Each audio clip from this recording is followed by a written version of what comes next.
Hey kids, welcome back to Let's Play Europa Universalis 4 as the Ottomans with my dad. Welcome back to the channel, Dad. Glad to be here. All right. Another Sunday evening. Yeah, another Sunday evening, another series of aggressive conquests, likely. Last time on the stream, we conquered, what was this country called here? Karaman. And then we also took a bunch of stuff from Venice. I remember, actually, I didn't intend to, but I accidentally took Crete in the peace treaty with Venice, which was kind of silly, but, not a big deal. It is part of the Morea mission tree. Well, it's part of the mission tree later, and we didn't have a claim on it, Yeah. so it was a little bit of an expensive conquest, just because I sort of wasn't paying attention and was clicking through the peace treaty thing too quickly. Anyway, so I think for this episode, maybe we'll do a little bit of a strategic overview here. We have claims. We fabricated a claim on Ramazan. So that's, that would be a good goal, I think, is Ramazan and also Akyunlu, which will send us down a mission tree path to essentially Mesopotamia. And then we also have a mission on Serbia, as well as additional. So the question is whether we're going to ever vassalize Serbia, whether we're going to achieve that, or we have to. Well, we're working on potentially even diplo-vassalizing Wallachia here, although it's taking a while, and I suspect we may succeed. If we don't succeed, we will get we'll get claims on them through missions. So I think we just hold on to them as an ally for now, and worst case we end up canceling the alliance with them, getting a truce, and just doing it the sort of warlike way. I like the idea of us going after Serbia sooner rather than later, but looking at aggressive expansion, I think we should probably lay off the Europeans for a bit and maybe do a quick war on this side of things. In terms of our army, I think we're waiting on. We are still waiting on artillery. So yeah, I guess you're it's a little blurry on your end, Dad. Is that what you're saying? Yeah, it's okay. That's all right. You Yeah. carry on. I'm just gonna. Yeah, no, for sure. See if you can let me know if I can do anything. But well, hopefully we won't have too much lag. We had a little bit of a lag between us last time, which was a little bit irritating in the old Discord screen share. So yeah, we are still allied with Aden, which is giving us the extra merchants. And I think who are our other allies? Just Crimea and Wallachia, I think. Oh, and we have an alliance with Naples. That's right. Okay. I think the alliance with Naples is kind of useful in the medium term. Right. Okay. Well, let's go through some stuff here. So we can spend some diplo points to work through these diplomatic ideas. And I think that's a good idea. So let's take the foreign embassies here. It gives us another diplomat. Not the most useful bonus, but the diplomatic relations one here next will be useful. And what else? We also just unlocked manpower recovery speed, which is great. Our corruption is growing. Let's core all this stuff. These Greek and Albanian provinces. Oh, Ibizan. Well, I guess that's worth coring. And we have a ton of gold. That's right. Now, we had talked a little bit about forts last time, Dad, if you remember. I advocate put one more fort in here, but I guess we'll lay off that for now. We did build a fort here. That's done. And then we have this one. Yeah, so it's just a matter of, do you want to wait till later when you've vassalized or conquered Serbia, because there's some nice mountains. Yeah. You want to get it as far away from Constantinople and maintain the line rather than be in the plains there. Yeah, no, exactly. Yeah. Yeah, I think we're good for forts for now. Just trying to think of what we should spend our money on, and I mean, we definitely have some. Oh yeah, we have some provinces we should be building workshops on for sure. Kastamonu here. Where is that? Curiosity. Come on now. Castamanu. Okay, that's here. Yeah. Okay, that's a copper. Someone's probably invented artillery because it looks like copper's more valuable, but maybe not. And then yeah, this is the Silk Province. We should probably put workshops. I think we should just go ahead and put workshops on those for now. Yeah, and it's then metal and cloth, silk. metal and cloth and silk and everything. So we got a lot of military points too. We've exiled armies. Right. Ooh, this army is way out here. Okay. Let's take him home. Thankfully, I think we can just walk. That's right, because we ended up not being able to take this province because Austria has sieged it down. So it looks like Venice is completely imploding. There's not going to be much of Venice left, I think, after these wars, because we kind of like dogpiled on them. I don't think we need any more workshops. Just gonna check here. We're gonna save some money to build. Yeah, these are all downstream nodes. I think we're good. Right, and we need to seize some land or repeal. We've repealed all our monopolies. Let's seize some land because get lots of loyalty. Puts us up to 45%, and then we can give. What we do here. This would be a good one to take. What's the equilibrium for the Merchants Guild? 57. The governing capacity one would be good here. I think we're kind of short on Merchants Guild loyalty. I don't think there's much else that I would want here, though. The trade fleet. Swedish don't have much of a trade fleet for the time being, so it's not worth. No, let's do the land rights. Just kind of, we don't need the governing capacity right now, but we might as well just get it over with and do it and get the loyalty. And in terms of the Umera, we're at 40%, so we could actually. I think we need anything else though. I think we're pretty good. What have we given them? Right of council. The land rights would be good eventually. Oh, strong duchies, yeah. Good one too. Just want to check the loyalty equilibrium here. 60%, 69, 63, and 63. Yeah, I think we're good. I've been going minimalist on that stuff lately, just to less interference. Yeah, I guess. Yeah, I mean it has its advantages. And we don't have any manufacturers yet. I'm trying to see like if there's anything else we should spend money on, or maybe we'll just hoard the money. What's the Okay, colonialism. There's a mission for like 2,000 ducats too, right? I think we already did that one. I think let's double check. Oh, did we really? Build a treasury. Yep. And so the next one on that chain is build manufactories. And the other we one. may as well save the money for manufacturers. There's nothing. Yeah.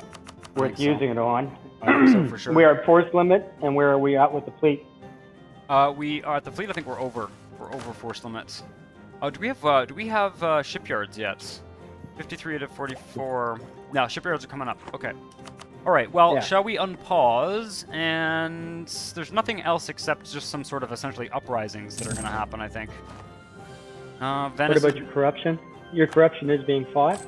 I can put it out a bit. Yeah, let's put it out a little bit here. Okay. There we go. It gets really expensive, and they're asking us for a rival. Yep. We never embargoed Venice. Okay, so France and Austria are our current rivals. That's kind of tricky. I was sort of hoping that we would not end up rivaled with France here. They are becoming quite powerful. Looks like they're going to win the 100 Years' War unless shit gets weird. So that leaves Castile. You may as well rival them because they've rivaled us. Yeah, I think that's probably. It's not like you can ally them. Yeah. I'd leave Castile alone because maybe you can get Castile as an ally against France. Maybe, yeah. And having him, and you don't get much choice with Poland. Yeah. No, I agree. Yeah. Well, let's go for France and let's leave the third slot empty. I just feel like there's no point in antagonizing, and then what we'll do is we'll just embargo them. Okay. Economy, issue embargo. Jesus. Okay, and there we go. And yeah, we really don't have much to build except perhaps when we get artillery, which is we've already got it. Well, artillery is expensive. It's so, and yeah, someone in the comments of the last video recommended not building more than one artillery per army because the combat statistics of our artillery this early on are apparently not pretty poor. Pretty poor. No, you only get a couple pips. Yeah, exactly. You only get a couple pips. Yeah, and it's the siege benefit, really, I think, that you want out of the artillery. So 1 artillery for each army, and we may, in that case, build a 3rd army. Now, we have unlocked artillery, so once this army gets home, I suggest... We'll leave that one there for now. Let's put 1 artillery in this one. Uh-huh. I'm speed 5ing here just to kind of advance things a bit. I think we should do some army construction, and then I think we should probably start thinking about a war right away there. You know, might as well, right? Yeah. So let's grab 1 artillery there, 1 artillery there, and what does that leave us in terms of force limits? We do have another 30. Oh, 20, sorry. So we could build a partial army. Let's just do a template here. We've got so much money. So something like 4. Yeah, but don't forget you got a constant expense with army. I would just do the fake declare war on Ramazan and see what the forces are against us, and then we know what our force ratio is and go from there. Yep. If we do want to build an army, then I would do something like this and get a 3rd army going. But it might not be necessary. You might be right about that. So Ramazan will put us at war with Akuyunu and the Mamelukes. Now, Akuyunu is allied with, if we were to co-belligerate them, Anazar and Gazikumuk, and they're guaranteed by Karakuyunu. That's actually kind of a lot. I'm looking at, like, just with the Mamelukes, we're at 42 and 13, which is fine. They have the manpower advantage. But I'm thinking it might actually be worth building that 3rd army. No, I agree. No, you're going to need it. Yeah, and the ideal thing would be to co-belligerate these guys, but on the other hand, we could just conquer Ramazan outright and then conquer these guys in another war. That might be better, if only because we actually have 1 claim here that we fabricated, so it's kind of time sensitive. I mean, we've got like 15 years. Yeah, 15 years to do it. But I mean, if one of the 2 is a priority, it's you're going to have a 15-year truce. Yeah, or a 10-year truce. It depends on the war score. The length of the truce depends on the war score. Yeah. So let's build the army. It's gonna take you know, a few. Just build the army like there. I think, given the truce factor, Keegan, I would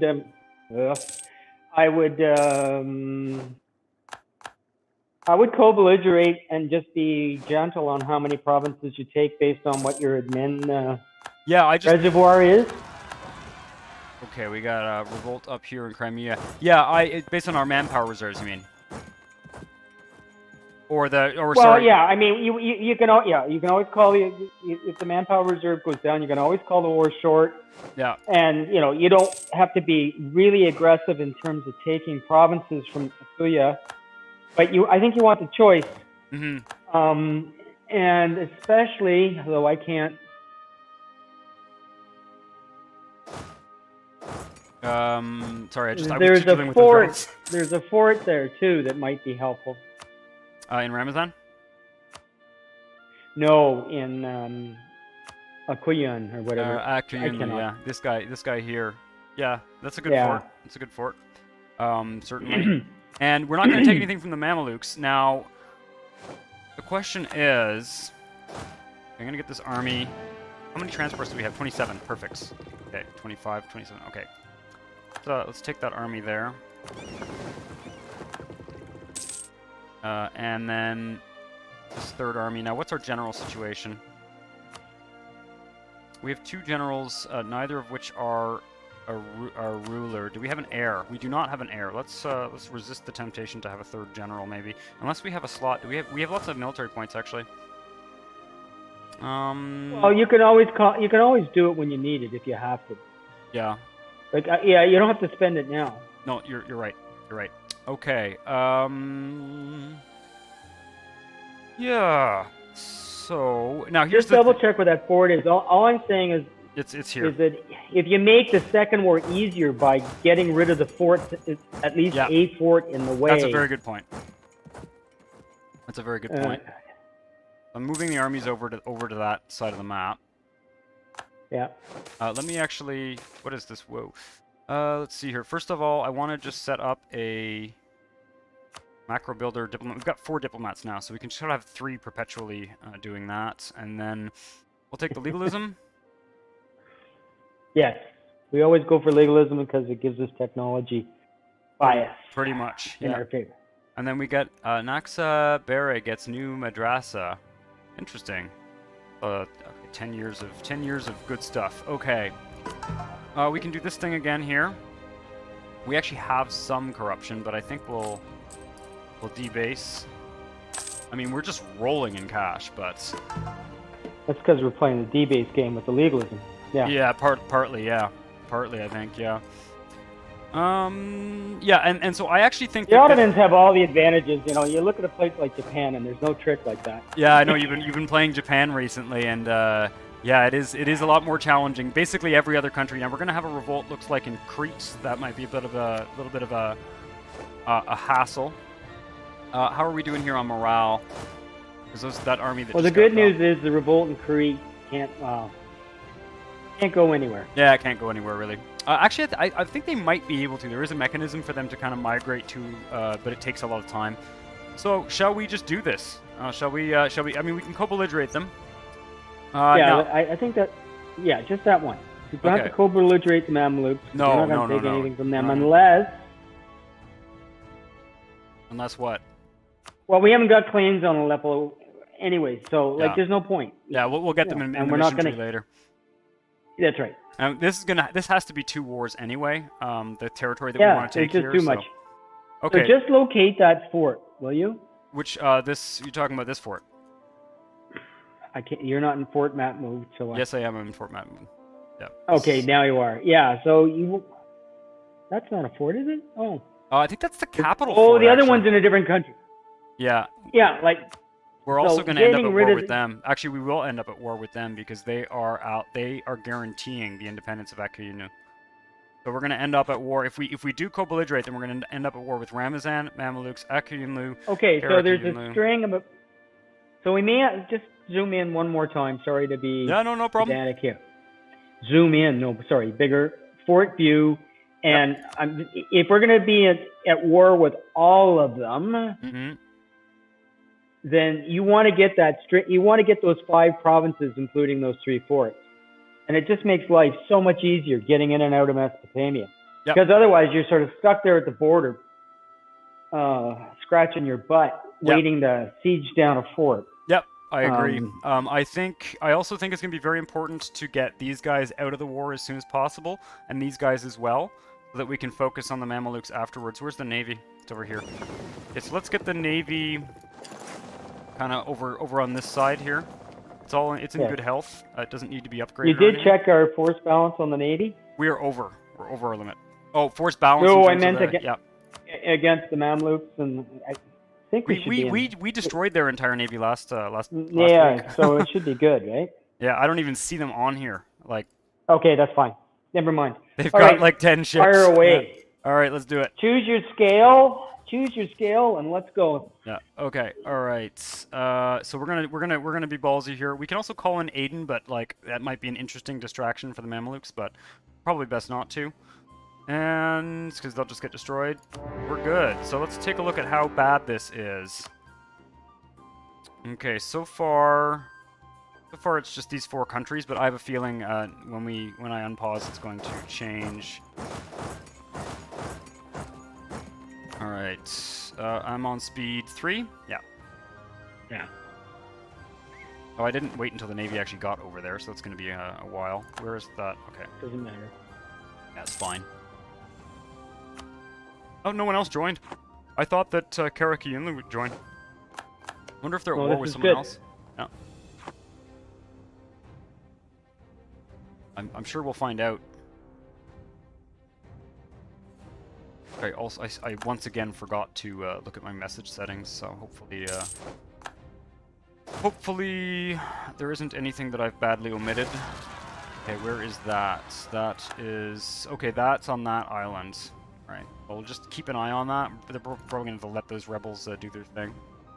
Or unless, you know what, let's just see if we can... Build an army. Have you built all your army? Yeah, I have, yeah. What I'm going to do is Okay. send... Like...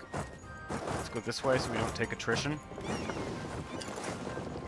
And I'm gonna kind of patrol around a bit with the Navy here, and then once that army arrives, we'll ferry them over and just deal with that. Yes. Okay, more mercenaries available. Not gonna do that route. Although, God, with the cash we have, I mean, we could. I know you waste so much money though. It's just brutal. No, I know. And the thing is, there are things like we're not that far from. Okay, Greek separatists. That's annoying, but it is what it is. Let's just double check here. Oh, okay, the other countries joined, as I suspected. So we're still pretty good. The fact, like, we're still pretty good in terms of the balance of forces. 63 to 49. Okay. Yeah, it is. It's not. I mean, you know, we are, I think, one tech ahead. Better of them. hurry up and get those Greeks. I can tell you that you're going to need that army back. Yeah. No. Exactly. Exactly. But I think we're good for now. I think we're good for now because we are one tech ahead of some of them, and I think even 2 techs ahead of other ones. So. I know. Just watch the guy that's out there by that fort all by his lonesome, because what will happen is if this you guy keep here. seeing stacks show up, they're going to. Let's ignore those rebels. Let's not send them over. Wait until these sieges are done. Oh, let's send the navy out so that it's helping along the siege. Because I'm seeing the Mamelukes armies split up here, so I think we're gonna maybe go stack wipe. In fact, we can start to move this army over here. See if we can isolate that one army. Just always keeping it within a province of the other one here. Looks like they're kind of sneaking through that gap there. Yeah. That's why getting that fort is so important. It just. Adana, yeah, and this one too. That's a capital fort, I think. Not sure if it's an actual proper fort. That siege is almost done. Are they attacking? No. Okay. I would say very soon. Yeah, they may be running from there. Yeah. Okay, so this is good. Let's bring that stack over right away. Yeah, I'm moving this one over to the fort here for now, but it's quite close. So the 20 stack is here. Oh, we just going to be able to get. Okay. Oh, we fought their navy. Their navy just was stuck in port there. Okay. We just monitoring the camera over here for a bit to. Well, we might as well move the navy down there and get a little bit of blockading. So if you're going to do anything, what I'd do is I'd build a 10 stack. Oh, I already built a 20 stack. Like, we're at force limit. Okay, I'm saying, you know, what's it going to cost us to build 10 more back home and deal with those stupid separatists? Oh, we could do that. It's just cheaper than, it's cheaper than doing the mercenary thing, but, you know, they're going to have half the country siege down by the time we're done. This is going to be tight. Yeah. This is going to be tight. You get devastation from those sieges, right? No, I know. Yeah, those are provinces that we recently conquered, though, so it's just kind of delaying their integration. I wouldn't worry too much about it. What I'd like to do before we deal with any of that is get Akuyunlu out of the war. Grab whatever provinces we're going to grab from them, and just get them out of the war. Because we don't even need to fight their army. Like, we can take a bunch of provinces from them by sieging them down, and then just get them out of the war, and that will reduce what we're dealing with in terms of enemy army sizes. We have blockades somewhere. What is this? Admin power for an advisor or legit? I think I'm going to take a legitimacy hit. We're at 100. Because, yeah. We're actually... we need admin power to core. Yes. So I'm going to set up a treaty with these guys, just out of curiosity. How much can we take from them?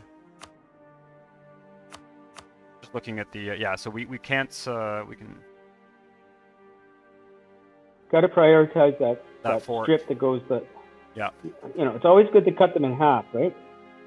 Yeah, we could do that. We could do 3 provinces like that. That's 51% war score. Okay. Okay. Well, that's about as good as you're going to get. I can tell you right now. We may not even be able to do that, so we'll see. Yeah.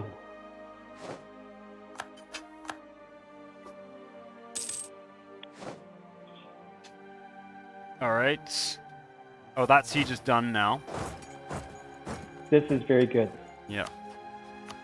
So we just need they would accept now. They would accept right away. Are you serious? This is perfect. That's all we're going to take from them. Yeah. Yeah. Because we're already getting we're actually getting a fair-sized coalition just from taking that. So I'm not going to worry about the coalition because I think we can stand up to it. But like Venice, Mamelukes, Akuyunlu, and all that. But yeah. I think we'll do that. See if we can grab a little gold on the side. Not that we need the gold, frankly. All right. Always get the gold. It's the easiest thing to get. All right. You can never have too much gold. And I'm going to take a very close look. I don't think we're going to core these yet because see, this one's Kurdish. Anyway, I'm just going to hold off on that for now. All right, now, who else are we at war with? I'm going to zoom out here to get the big picture. We're at war with this country. And we're at war with the Mamelukes. So I'd say the next job is get the Mamelukes out of the picture. Yeah, I think that's the next job for sure. And that's going to be stack wipe territory. Man, did they ever go out easy and fast? Who? That country? Yeah, well, I mean, we have quite a large army, so I'm just going to go deal with the Mamluk the fleet there. And we've got exiled armies, so we'll just go here and then there. And I think we should, at this point, actually, we'll send that army there. We should, at this point, go deal with those rebels. Because we're only dealing now with, 51,000. Still, they're all up in, they're actually all up in, Crimea right now. So we can kind of let them fool around up there, I think. Yeah, I wouldn't worry about Crimea. Crimea will deal with that. Yeah. Of course, we didn't tell them to stick close to home. Could do that. We could. Give them... Yeah, I can give them a. I can. Well, I wouldn't. If they go up there, they're just gonna get stack wiped. Right now, they're sieging stuff down for us. They're actually being quite useful. All right, fine. Well, they're always useful. I don't know what it is about them as a vassal. They always seem to do the right thing. I don't know if they have like high manpower development or something. I've never looked at the provinces that closely.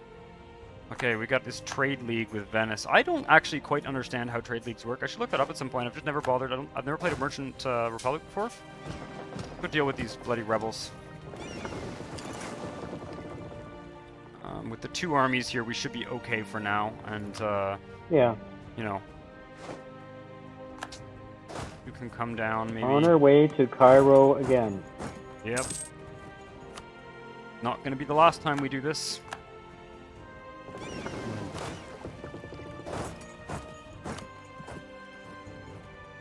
Oh shit. What? Oh, just the army is that siege down? Yeah, whatever. That's fine. Where are you sending it? I am sending them to deal with the rebels in Greece. Yeah, I know. I just was wondering where you're landing them. The army was there before that army started moving. Alright. I'm going to set this navy up to hunt enemy fleets.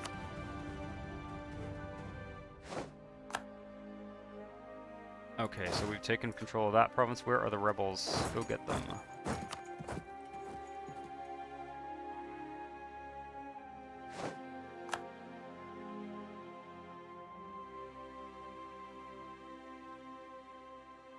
I think I think that province we might actually turn into a trade company. I'm going to hold off on coring. We are getting some bad corruption, but alright. Possible advisors +1, not a particularly good one, but we're going to finish out the administrative ideas here. We're up to date on admin tech. Oh, but we're going to need to do some coring. You know what? We can hold off a bit on that. Let's pay for some more corruption rooting off. Whatever. Yeah. The Turkish provinces we want to core, ideally that Kurdish one. It depends on what other provinces are in the state. I hope our navy is on the way to fight them there. Why are you going to take it in the min idea? You got enough coring points? But anyways. Okay, well, that's whatever. I'm gonna hold. I'm waiting. I'm waiting on that because I don't think we're gonna core everything, but we are gonna core some things. Yeah, I would make all those decisions at the end of the war. Exactly, I agree. Okay, we are, I would say, 1 or 2 more forts of the Mamelukes, and we'll be good for this war. I'm gonna cautiously advance both armies in different directions here. Yeah, as long as there are no more than like one province between them, you usually can't get into trouble. Yeah. Well, and at the end of the day here, I mean, I think we're strong enough that in the worst case, if we ended up, say, retreating from a battle or something. You know, I don't think we're ahead of them in tech, right? We are, yeah. Well, last I checked. Well, that makes... We're 1 ahead of them. They don't have any artillery. Makes a big difference. Mm-hmm. Big difference. Are we at war with Ethiopia? No. Okay. But they might be or something. Little Ethiopian stack wandering around there. Wow, okay, they're suiciding into our army. What happened there? Oh, They that can was get a kind of- retreating army. Oh, did we? Okay. Yeah, they had an army retreating to Cairo, and we cut them off. Okay, so yeah, their allies are kind of up in Crimea, sieging things down. So that's a little bit irritating. Oh yeah, we got one more province to siege down over here. You can always ship, once you've got rid of the rebel problem, you can always ship that army over there, right? Yeah, maybe. Yeah, they've got Crimea. actually a 20 stack over there. But that's fine. I mean, it's just a distraction, basically. I think we'll get them out of the war, and then we'll just fight the scraps afterwards, right? Okay. We're actually losing a bit of money right now, but I'm kind of glad that That's we... because- sorry? That's because of your casualties. That's replacement cost. It's They're quite replacement cost, and it's expensive, also corruption, because we have uncored provinces. In some ways, I should figure out which provinces we want to core now, but just for the sake of... Oh, okay, that's a simplicity. learning. That's a learning for me. That's Yeah. why corruption goes crazy. Yeah. Yeah, because you have uncored provinces. So I'm gonna go to speed 4 here. I want to wait till the sieges are done. I'm kind of hoping we can get the Mamluks out of the war at that point, because we really don't stand to gain from keeping this war running indefinitely. Let's just No. see here. One more fort, I'd say. Let's go down and actually let's. Oh, that's annoying. We'll go down there. What man? Well, I'm just hoping to siege out their navy. Okay. Down that fort. Who's this? Akuyunlus. Oh, because they're split in half. Well. They're asking for military access, of course, because their country is now split in half by us. Which is hilarious. Okay, Cairo's done. Oh yeah, no. I mean, once you start splitting a country up like that, you get a deal like that. Yeah. It just cripples them. Right, we have maxed out military points. I am going to just spend a few points here quickly so we don't... Oh, you know what? I'm going to take a general. Because we are... You know, we'll need this general eventually anyway, and we probably have high tradition right now, so... There we go. And that should do us for another 5 months worth of... That's a good general, too. And... I'm so sorry. Can I get... Yeah, we can get the Mamluks out of the war now. What's it suggesting? Suggested deal is... war reps and 387 ducats. I think that looks pretty good to me for the Mamelukes. Does that look good to you? Is that the maximum number of ducats? Is my only question. Well, usually when you hit the... I've never used suggestions before, so I don't know how good there are. I find the suggest demands button is very good for exactly this circumstance where you're basically not trying to take any lands. I just hit suggest demands, and it usually what it seems to do as a priority. It seems. Oh, you can get more. What's that? You can get more gold than that. No, you can't. I mean, I could Yes, if I you wanted can. to, but the we're plus button. Hmm? You can X. get more gold from them. No, it's saying that they won't accept. As soon as I press the plus button once, it's saying I want. Oh, okay. Yeah. Sorry, there's a bit of lag 'cause I'm back on YouTube, right? Oh, okay. So I'm gonna hit send demand. I think we're good. We're just taking war reps and money. Does that sound good to you?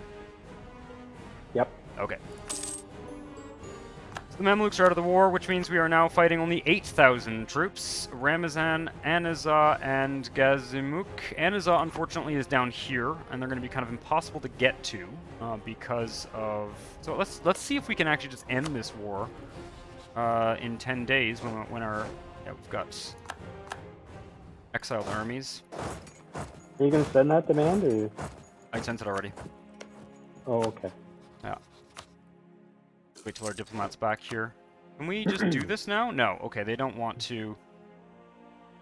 They're gonna fight until you got 100% because you're taking their whole country. Well, maybe we'll see. Right. Anizah will just take a month or two. Well, Anizah though we can't get to unless we'll see. We'll see. It's just because the Mamelukes are between. We probably should have sieged down Anizah before we pieced out the Mamelukes. I forgot. It's not a big deal. We'll figure it out. Okay, what is this? Spending money. Oh, supporting the Florentine school in exchange for prestige. Or losing prestige. I'm kind of tempted not to, but you know what? It's not that many points, and we've got a ton of money. So I think we can support the Florentine school.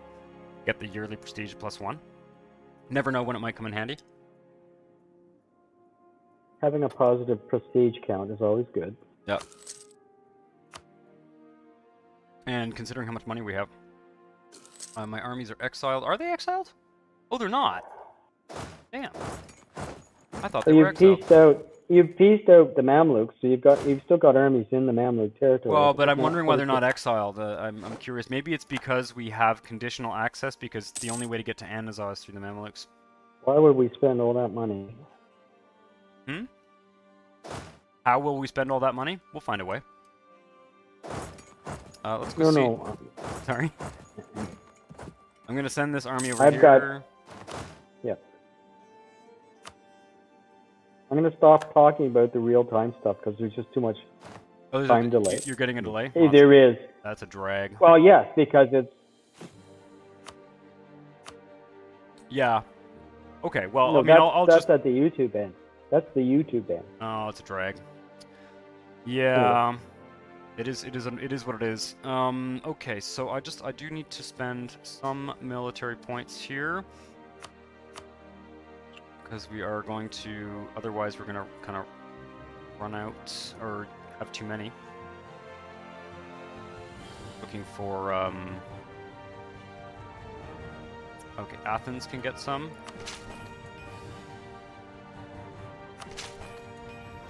That's fine.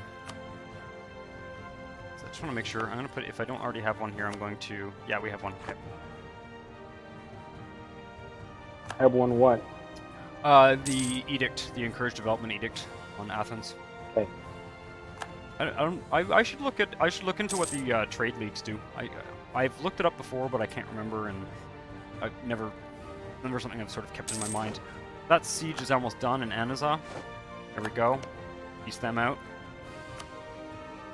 In the recollect, you've got to have trade power in the right spot. Yeah, I'm not sure how it works. It's a Merchant Republic mechanic. Right, so we're going to get war reps and 10 gold from Anazar. That's pretty much everything they have. I think that's a pretty good one. And then we are going to... We might be able to get these guys out right away. Yeah, I'd say so. Steal their gold and... Just wait for that siege to finish. We have a free advisor slot here. Probably, at this point, we can probably go to, you know, sort of top-tier advisors. Well, cautiously, anyway. We are working on a diplomatic idea. Cash flow? What's that? What's our cash flow again? Currently, it's 18.5. Yeah, you can't go crazy. We can't go crazy, but maybe the trade efficiency... trade efficiency is not really great at this point of the game. Whatever, maybe a skill 2 guy. Trade efficiency is probably fine. I wouldn't go past that. Yeah. No more than 5 per month. It's like 4.9 or something, yeah. Yeah, exactly. Never know what we're going to actually need the ducats for. Not very exciting. One of our generals died. Yeah. So it's not a bad thing that we bought one.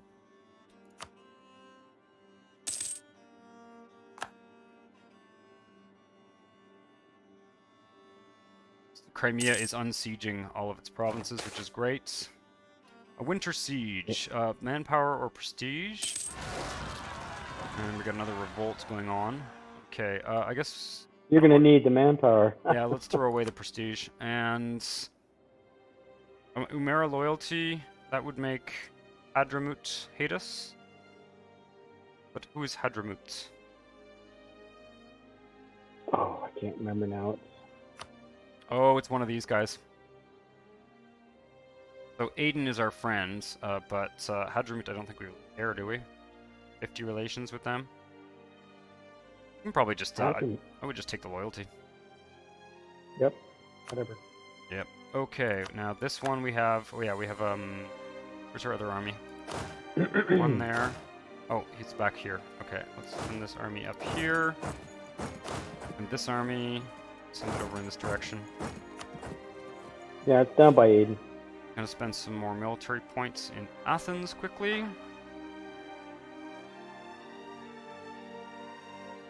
Sivas. That too.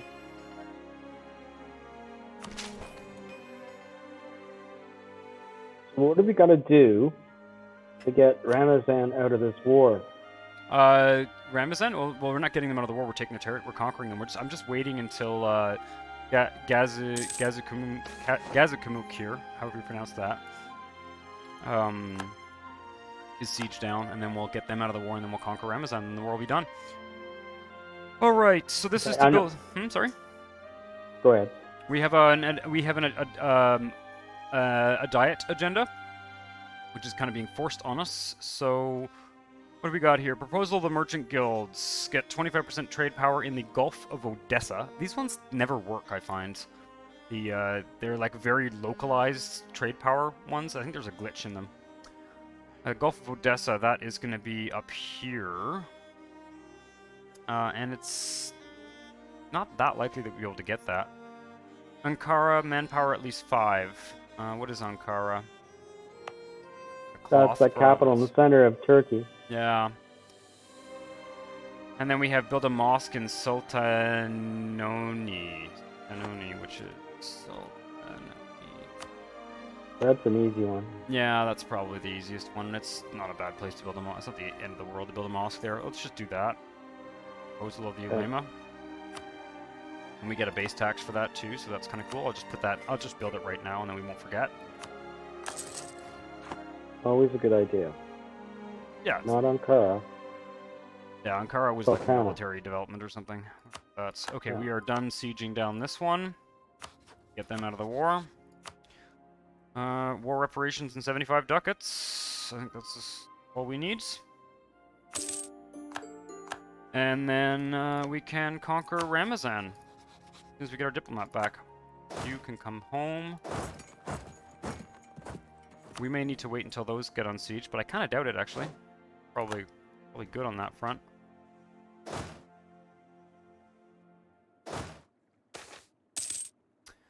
Mercantilism in exchange for legitimacy. That's probably worth it. Take some free mercantilism any day. Or almost free, anyway. Our legitimacy is a little bit low, but no, it's not. 97. Easy choice. Easy choice. As soon as this war then is done... You like to be mercantile instead of free trade. Well, in this game you want to, right? Because this... I mean, if you think about this time period from about 1450 to like... I guess I'm a contrarian. What's that? I guess I'm a contrarian. I usually start swinging it over to free trade. It depends on what the benefits are, right? I mean, if anything, maybe I'm probably right in the middle in terms of what I take and don't take. But in these ones here, like, it's not really a pendulum. I mean, mercantilism is just good in this game. Because if you think about the time period, I mean, between 1450 and say 1820, I mean, that's really the time period in which the whole mercantilist system expanded. Even though it, you know. Oh, I agree. Historically, it's in line. I'm just saying. Because what you get is provincial trade. It depends on the options, right? Oh, in terms of those, I'm sort of skewed because I've been playing Japan, and you know, if you don't take free trade, you usually, you know, it's bad. I'm not sure what you mean by taking free trade. There isn't really an option for that. I'm looking at this mercantilism score here in trade here. Oh no! If you're playing Japan, because you're dealing with foreigners, there's a real. Yeah, I think it's different with Japan. I digress. It's different with Japan. So hey, Jeremy Collette, welcome to the stream. Yeah, I mean, mercantilism is pretty much always good. I don't know if there are circumstances where it's not, but it gives you... Oh, no, that's what I did. That's what I did with the Ottomans the first time around, it was always pretty much a mercantile choice. Yeah, it gives you provincial trade power modifier, embargo efficiency, and merchants guild loyalty equilibrium. So those are all good things anyway. I think there might be... Okay. Yeah. With those rebels. And I think we're done, actually. I think we can conquer Ramazan here. Yep, we're good. Take all their money and conquer them. And that war is done. Wait, what just happened? There was a banner come down, right? Oh shit! You know what? I did something. We're gonna have to load an autosave. God, that sucks. Whatever I did What there, happened? I didn't. I misclicked or something because I didn't select the. I must have deselected the provinces. You didn't get the provinces. Oh, okay. Yeah. All right. I hate to do this. We haven't had to do this yet so far. I hope we're only back about 6 months or something. So I do apologize about that. Yeah, it's annoying. We're just finished with. Set your autosave options for every month. Yeah, I will. And you know, as you only get 3 months. You only get 3 months. It's not like you can. Yeah. No, I agree. You know, redo history, but when you make a mistake like that, you're well, usually with my new not processor way out too, of whack. it really doesn't. I'm gonna go to speed 5 too because all we're doing here, we're done sieging down. We're done sieging down Anizar. We're just sieging down the last province there. There's really nothing else to pay attention to, so we'll just speed 5 through those months that I just had to reset there. Thankfully, we're not playing on. Thankfully, we are not playing on Iron Man. Simply because, you know, honestly, for those of you who are watching who might, you know, be kind of saying it's lame that we're not playing on Iron Man, when I'm streaming, I just find there's just so many circumstances in which, you know, having to load a game for the purpose of a stream or something like that. One of the few people that pronounce my last name correctly without hearing it. Colette? Interesting. Jeremy Colette. Yeah, that's how I would pronounce it. Maybe it's because I live in Quebec and there's like a fair number of people called Colette here. Trade efficiency, I guess, is what we took last time. That's fine. And there's nothing else urgent up here. What's our expiring claim? Adana. Okay. Right. And then these... It's funny, they spawn in the same place, and I was even able to anticipate, because of that silly save scum there, I was able to anticipate that revolt. Yeah, that's a cheat, but that's whatever. Cheating, yeah. Oh, free stability. Well, we got a free stability event. God, well. we should load more often. Okay, free stability sounds good to me. Waiting for that siege now. Okay, so where's your... Going in a different tangent, since we're just repeating history here, where's Wallachia at will be the next question. Yeah, good question. Ottoman conquest of Adana, so we are getting the... I'm just going to double check this stuff, because I've been a little bit too fast and loose with my peace treaties. Alright. So, now, here we go. I don't know what I did last time, but... we demand their full annexation. I did it 2 times in a row with my Japan game. I was getting extremely annoyed. Clicking the wrong thing in the peace treaty. Yeah, no. This is, I don't know. I'm not a big Iron Man player. I have played some Iron Man games to sort of get some achievements or whatever. Okay, but, so where have you... the map... Okay. Because of the lag, I can... Oh, I can see them highlighted now. Okay. Okay, yeah. I can't help you because one screen's blurred and one screen is lagged. Oh, you've got both of them going. That's annoying, yeah. I don't know, might be a bandwidth thing. Anyway, I'm going to send this demand. So we have conquered Ramazan. Yeah, that red is gone now. And we're going to have to decide who we're going to core at this point. So... we've got some Shia that we can convert, so I'm going to do that for the Shia provinces, but we should wait until we decide who to core. We should wait until we So what are you going to be thinking about in coring? I mean, what's the issue? Just so the number of... basically we've taken provinces. Now these 2 provinces, Adana, so there's this, it's this state here, right? This state is called Dulkadir, and it has 4 provinces, and 3 of them are Turkish and 1 is Kurdish. So the question that I was having earlier is... Oh, we don't even control... Okay, so which provinces... Oh, it's this one. Sorry, this state. Yeah, okay. This state, it's pretty clear. There's 3 Turkish provinces and 1 Kurdish province. So we're gonna make these all cores, right? Because we want all the Turkish provinces to be cores. Yeah. So that's pretty easy for me. The real question, though, is this state here, which has 2 Armenian and 3 Kurdish provinces. See, that, to me, just seems like it's not worth coring, because they're not accepted cultures. Also, we are able to create a trade company here. So I think we should, even though there's only 1 province for the time being... Okay, so this is a good point to have that discussion, right? So what are the trade goods in those 4, sorry? I mean, we can look at the trade goods. The trade goods. Yeah, let's just look at the trade. Cattle, or livestock, wool, wool and wool. Yeah, they're all garbage. The trade goods are all garbage, but it's not really a question of what the trade goods are as so much as like whether they're worth the governing cost. Whereas a trade company could eventually, if we add enough provinces to it, it could actually get us a free merchant, even if the trade goods aren't very good. And there also is a center of trade here, so we can make it a trade company. We can still upgrade the center of trade, build marketplaces and all that stuff to get trade power in the Aleppo node here, and possibly even get a free merchant out of that. So I think it's worth doing personally. Okay, so just a couple other clarifying questions then. For sure. So what does that do with autonomy and things like that? Well, because it will be trade companies. Your income is based on the degree of autonomy, right? Trade autonomy basically is territories have a minimum autonomy of 90%. So they're going to have a 90% autonomy, right? But they're going to get like double the trade power, and they're not going to use up governing capacity. We're not going to use up as much governing capacity. So I personally think it's worth it. These one way or another. No, that's one of the reasons why I went to the trade goods, because if it's a really valuable trade good and you're letting it be 90% autonomous, you aren't getting much bang for your buck for all the grief of conquering it. But this makes perfect sense because these are all low-value goods. Okay. With the trade company investments, it almost cancels out the autonomy anyway. Yeah, so it's only. Well, it helps compensate. I realize it helps compensate for it. So there we go. So that's now done. We do need to still do a territorial core there. Adana is Turkish. Where is Adana? It's there, yeah. And yeah, so we're going to do the territorial core here, but not the full core.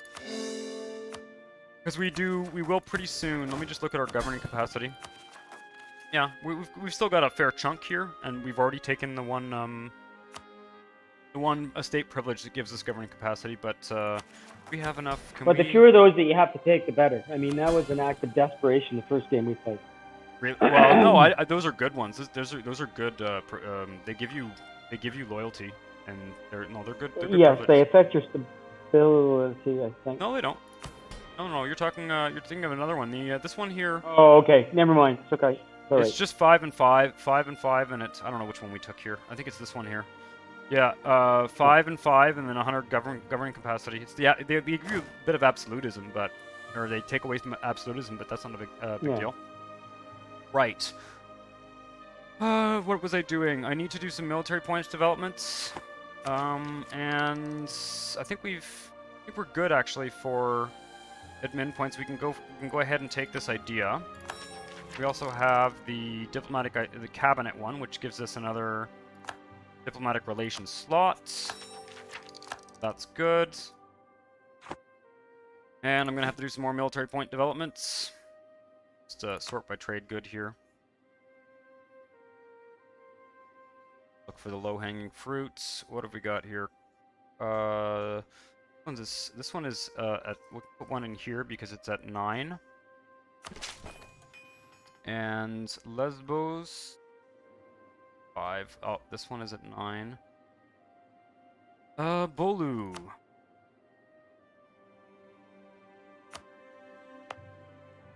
Just gonna put in an edict. Probably just gonna leave a lot of these edicts in place because it's annoying to go back and forth. Where did that one go? Oh, here, Bolu. Oh, we can almost get that one to 10. And I think we're good actually. That's fine for now for developments. Get this guy's taking attrition. Also got an exiled army somewhere. Oh, over here. Send him to Crimea for now. We'll go get him with the Navy later. And send the Navy back to Constantinople. Doesn't look like we have too much to build. We can do trade company investments right away if we wanted to. I don't really... We've got the cash. Well, you know what? There's a fort in this province, and one of the things we could do is build... What are they called? Which one does it? One of Why these. do you want to build a fort? Well, there's already a fort in that mountain province that we took. Remember we took that fort? So there are 2 here that Yeah. give local defensiveness. Plus 15 and plus 30 in all of Kurdistan. So that's really good. Supply limit plus 50%, local defensiveness plus 30%. I'm sorry. So you're upgrading the fort, is what you're suggesting? No, it's a trade company investment. So Oh, yes. okay. So if we go here, I'll look at it here. It'll be easier for you to see. Got all these ones here, like company garrison here, local defensiveness plus 30%. It's a mountain province, so it already has a defensiveness bonus. And because it's a trade company, this is something you can only build in trade companies. We can build this permanent quarters here, which makes local defensiveness plus 30 and supply limit modifier plus 50, which is great. So I think that's a good one to do. No argument. Again, it was a lag issue. I thought. Yeah. No problem. This one gives trade power. I don't really see the harm in getting some more trade power. Well, I always check the map. I always put the trade map on and see where the trade power is located. I mean, this is at the end of the day, these trade company investments are just kind of like a flat bonus. Like the local trade power plus 4 is just a flat bonus for the entire area, basically. I understand that. So is it, we can hold on to some cash too, spend it all right now. We can get 100% more manpower from these provinces. See, this totally cancels out the the autonomy. This seems like an in-depth game of Risk from Jeremy Collette. Yeah, it's a very in-depth game of Risk. It's like, imagine if the Risk board had like 85 layers to it.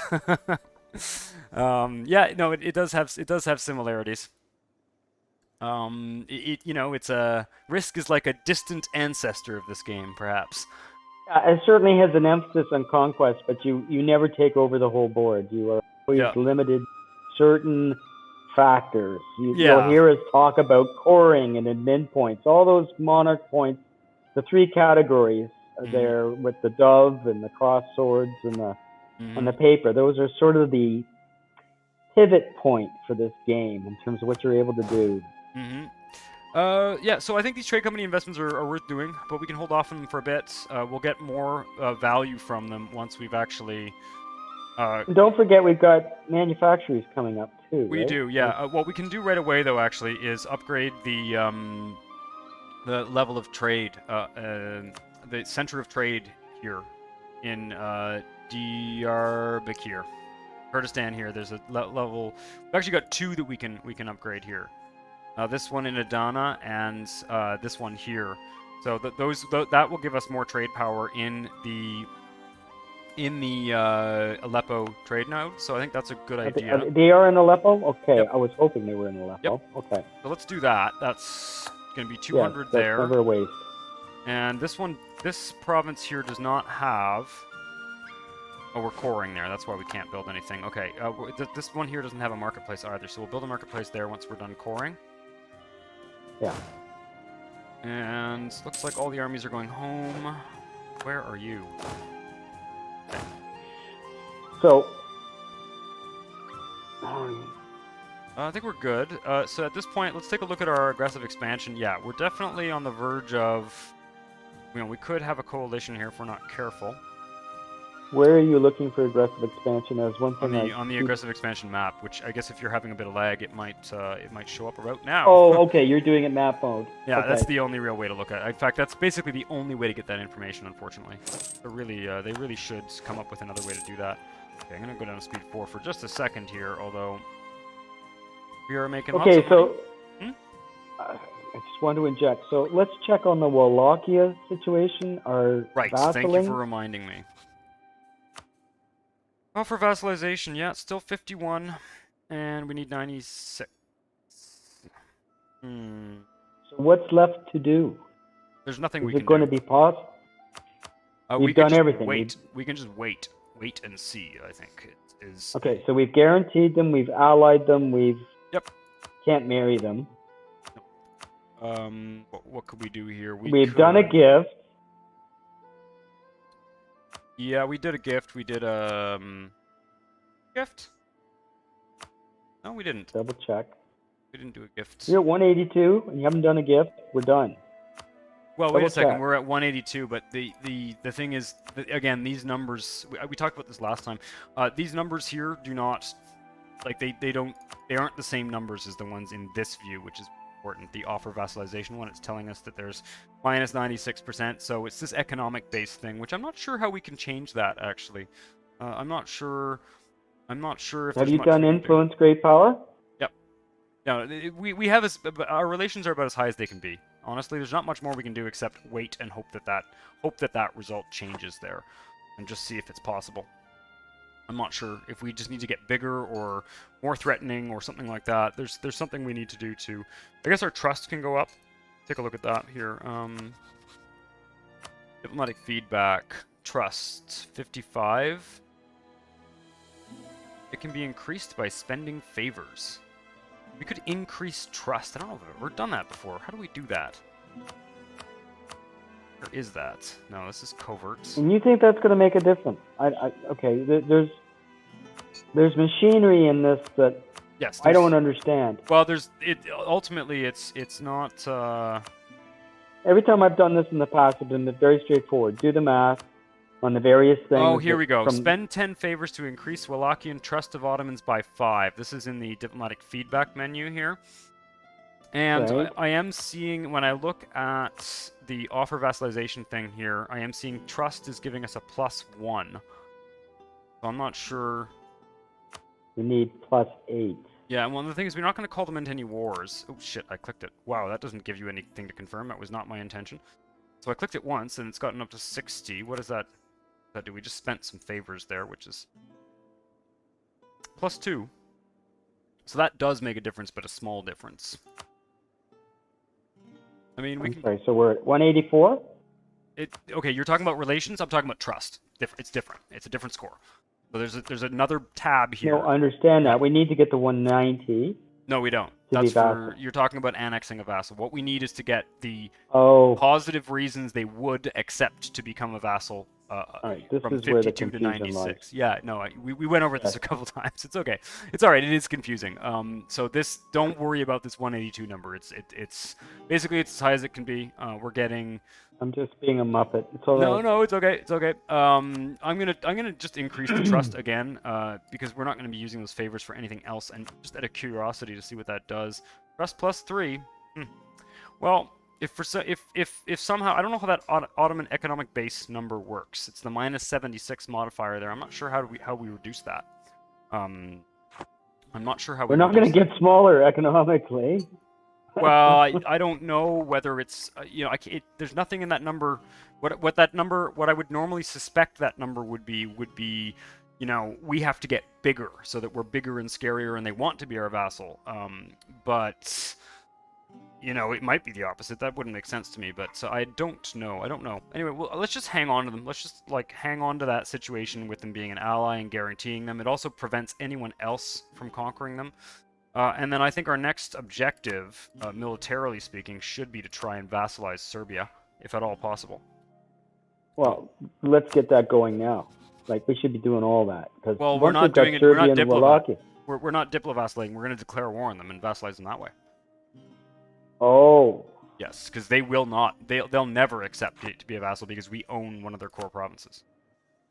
Okay. So it's impossible to diplomatically vassalize them. Right. Jeremy Collette says, I think it's awesome you play with your dad. Does he stream too? Not at the moment. Dad, I don't think. I think you've done some... No, I do not stream yet. I don't have the uploads. I don't have the internet. I'm struggling. Yeah, I've only got 8 meg.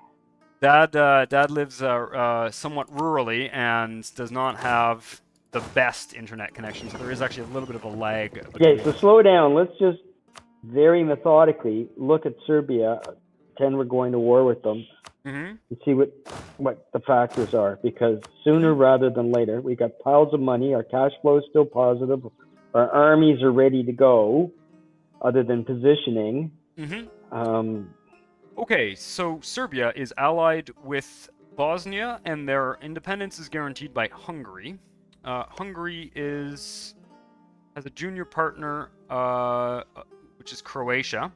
So if we go to war with Serbia, Okay. we will probably be at war with Serbia, Bosnia, Croatia, and Hungary. Hungary, for some reason, in this campaign has not become the junior partner of Austria.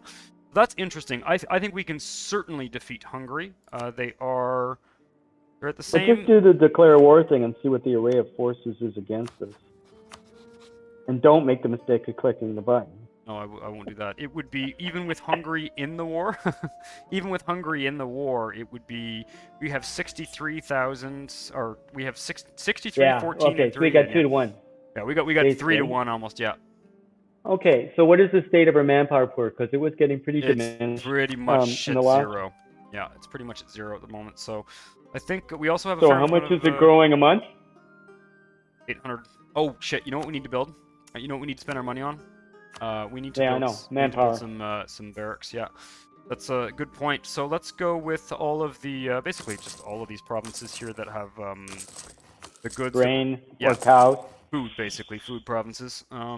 That's probably good, actually. Because that's what's going to determine when we go to war against Serbia now is their manpower pool. We've got to have it. Yeah, I agree. I don't know what our limit is, but we got to be at least halfway there or whatever. Because we chewed up, I don't know, 30 or 40 or something in the last one. It was quite a pile of troops that got eaten by attrition. Well, I'm not very good. I am very lazy about sort of min-maxing attrition. I'm just going to build as many barracks. Well, I've come to the conclusion that it's just about impossible to keep a safe stack moving around the board.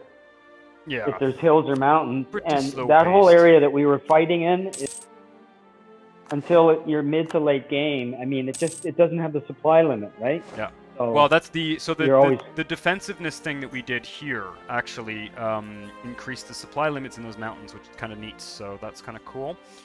I want to keep in mind we also have some marketplaces that we should be building soon. Okay, that's our coring done. Your buildings are okay. No, I'm just saying if your buildings are done, it's where you did those port things, right? Yep, exactly. We're gonna do these are Shia provinces, so I think we should convert them. For some reason, they all get along to do that. I think that's the one unrealistic. They all thing. what? Sorry. Well, if you think about what's happening in the world today and what's happened for the last several hundred years in terms of Shia and Sunni conflict, yeah, it's I find it a little too easy just to send a missionary in and problem goes away in this game. Yeah, so to give you a sense, in EU3, in the old version of this game, in EU3, you put a missionary and it was a percentage chance. It was a dice roll, and it would take, I would say, to convert a province, it would take anywhere from 10 to 75 years. Like, it was a total gamble. And you could do things to, like, increase that percentage, but the whole process of converting provinces here, where it's just like wait until the progress bar fills, it's a little bit silly. So it's asking us to pick a third rival. But the Mamelukes have spend money and change release. Okay, yes, third rival. Mamelukes. We have the Mamelukes as an option. I don't see the harm in re-rivaling the Mamelukes because we are going to go to war with them. Yeah, absolutely. Yeah. We're going to be at their throat again. France has actually removed us as a rival. What does it cost us to change rivals? Oh, it's 50 something or whatever. It does cost money. It's cost something. Costs yeah, we don't seem to be allowed. Okay, we can't do it until you can only do it every 50 years or something stupid like that. That sucks. So that's why I was hesitant to rival, because we could now rival Hungary again. Right, we need to make some states here. Dulkadir. Dulkadir is the one with Turkish and one Kurdish province, so we'll do that. So that's going to be a state. And we need to spend some admin points to core these 3 provinces, but not this one. There we go. Yeah, this whole state province coring, not coring. It took me, it's one of the things, I would say it is one of the things that took me the longest to figure out. I've got a very good grip on it now, but a fairly good grip, let's say. But you tend to focus in on cultures. It's very important. It's very important because one of the reasons, so for example, you talked about autonomy here, 90% autonomy. Well, the fact that it's a Kurdish province is already giving us a minus 33% local tax modifier. So the fact that we're getting minus 90% autonomy because they're not an accepted culture. Because they're not an accepted culture. So that's why this state here, the entire state is Kurdish, Armenian, right? So unless we decide to make I know that whole area in there is just a. It's not primary. It's like 3 or 4 different ethnicities in there, or cultures or whatever. So it's very complicated, and it's a melting pot. An annoying part of the world. In this game, yes. Well, as the Ottomans anyway. Okay, we get to pick our heir, finally. I don't think we've had one of these yet, because we are the Ottoman form of government. We get to choose our heir because we have the harem. So we have a 530. Ooh, that's kind of a shame to have a 0 there. That's 8 total. A 230, that's garbage, and a 504. I think 504 is going to be the best bet. 504, the 0. Yeah. The 0 is we're stuck with a 0, so that's the best one. Yeah. 504 for sure. We're going to be coring, and we got to stay ahead on the military. Salim. Succession is safe. Right. With that in mind, let's actually turn our current sultan into a leader. Why not? I always find it useful, at least when you have an heir. Yeah. Unless it's just an extra general. Well, the Ottomans tend to have powerful general leaders. Yep, they do. I think it's because we picked them. And I think there is some kind of hereditary modifier. I might be wrong.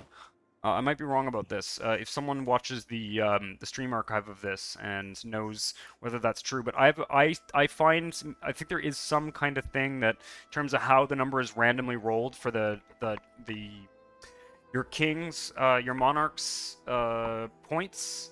I think there is some kind of hereditary carryover from but I'm not sure. Maybe I'm wrong there. Anyway, I've actually got all 3 of our armies drilling now. Now I think we have some more force limit. We could actually beef up this army a bit here, because this one's a little bit under. Let's go right to force limit. I think, right? I mean, we're at 70 out of 74. 1, 2, 3, 4.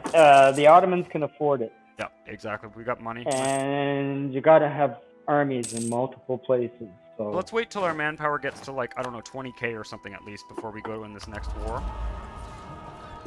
We have another age. What are these called? Abilities, age abilities. Good God, what a silly mechanic. War taxes costs, cavalry to infantry ratio, higher developed colonies. We're not going to have any colonies at this stage. Age is ending, I think, in about. Yeah, it's a relatively useless one. I don't find the modifiers in that particularly. I think the war taxes cost maybe. War taxes cost. This would normally cost you, I think, military points to take war taxes, but it now costs nothing. So war taxes, whatever. Now the question is there a penalty to war taxes? Your people start screaming. I've never done it. You see, even when I've been desperate, I haven't thought of it. And more. It used to be. It used to be that. It used to be at some point it would cause war exhaustion.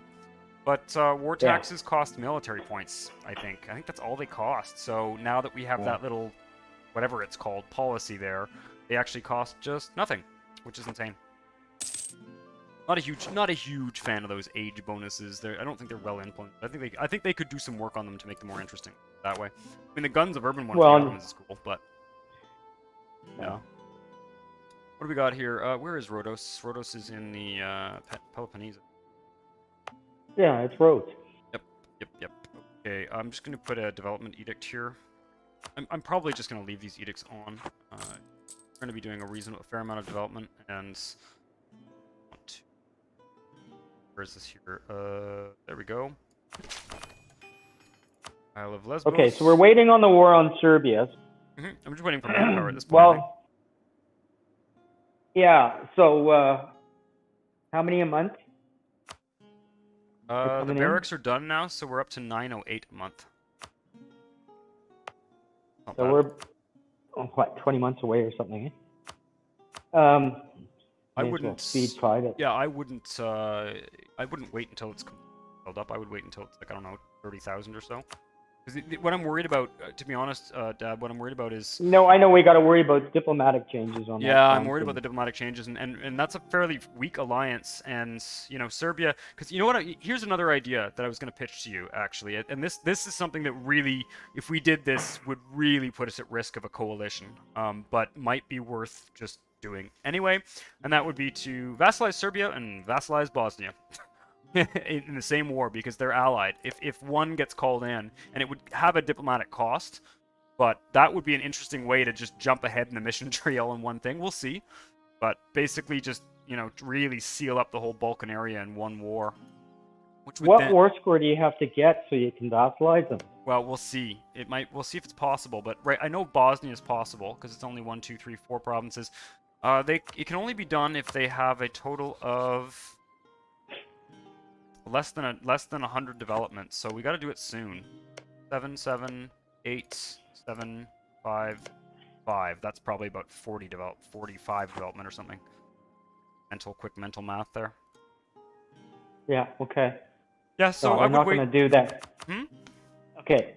Our army is what size relative to the manpower? We're running about 50% manpower pool when we're at max, I think, or 1-to-1, one of the two. You need at least 50%. I mean, you got multiple opponents. Yeah.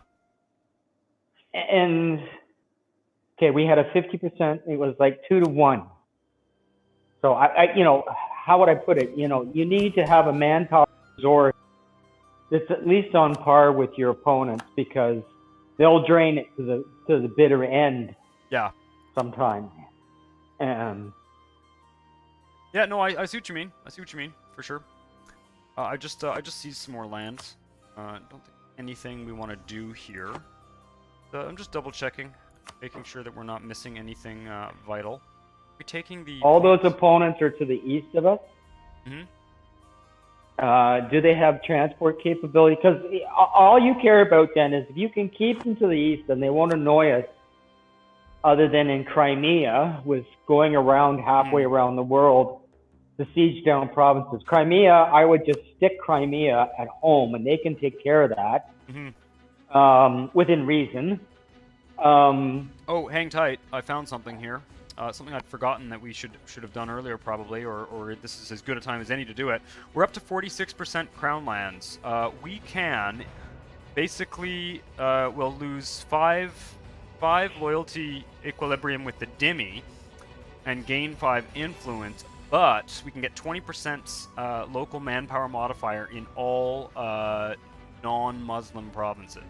That's pretty good, considering we got all these provinces here, like the whole western half of the empire. That's very good. Yeah, let's we do need it. Manpower. So that's 5 crown land that we'll trade for that. So I've been pretty fastidious about taking crown lands. So let's spend some of that crown land and grab 20% manpower. But you've also been developing a lot, and so you get 0.2%. Yep. Every time you give it a base, so. Okay, that's the core in that province. I'm gonna I want to see what the change here is. God damn, waiting for a month to tick. Yeah, I think we went from like 900 to 993. But I'm not sure in terms of the monthly gain. Now we can build a marketplace in Diyarbakir in this Kurdistan province here. And where is it? It's marketplace. Because it is a center of trade, even though it's not. So back to the discussion about flanking. So if none of these guys have a serious fleet that can move troops around or that can escape the Adriatic. None of these guys, you mean like our eastern rivals here? I'm talking in terms of the war to come.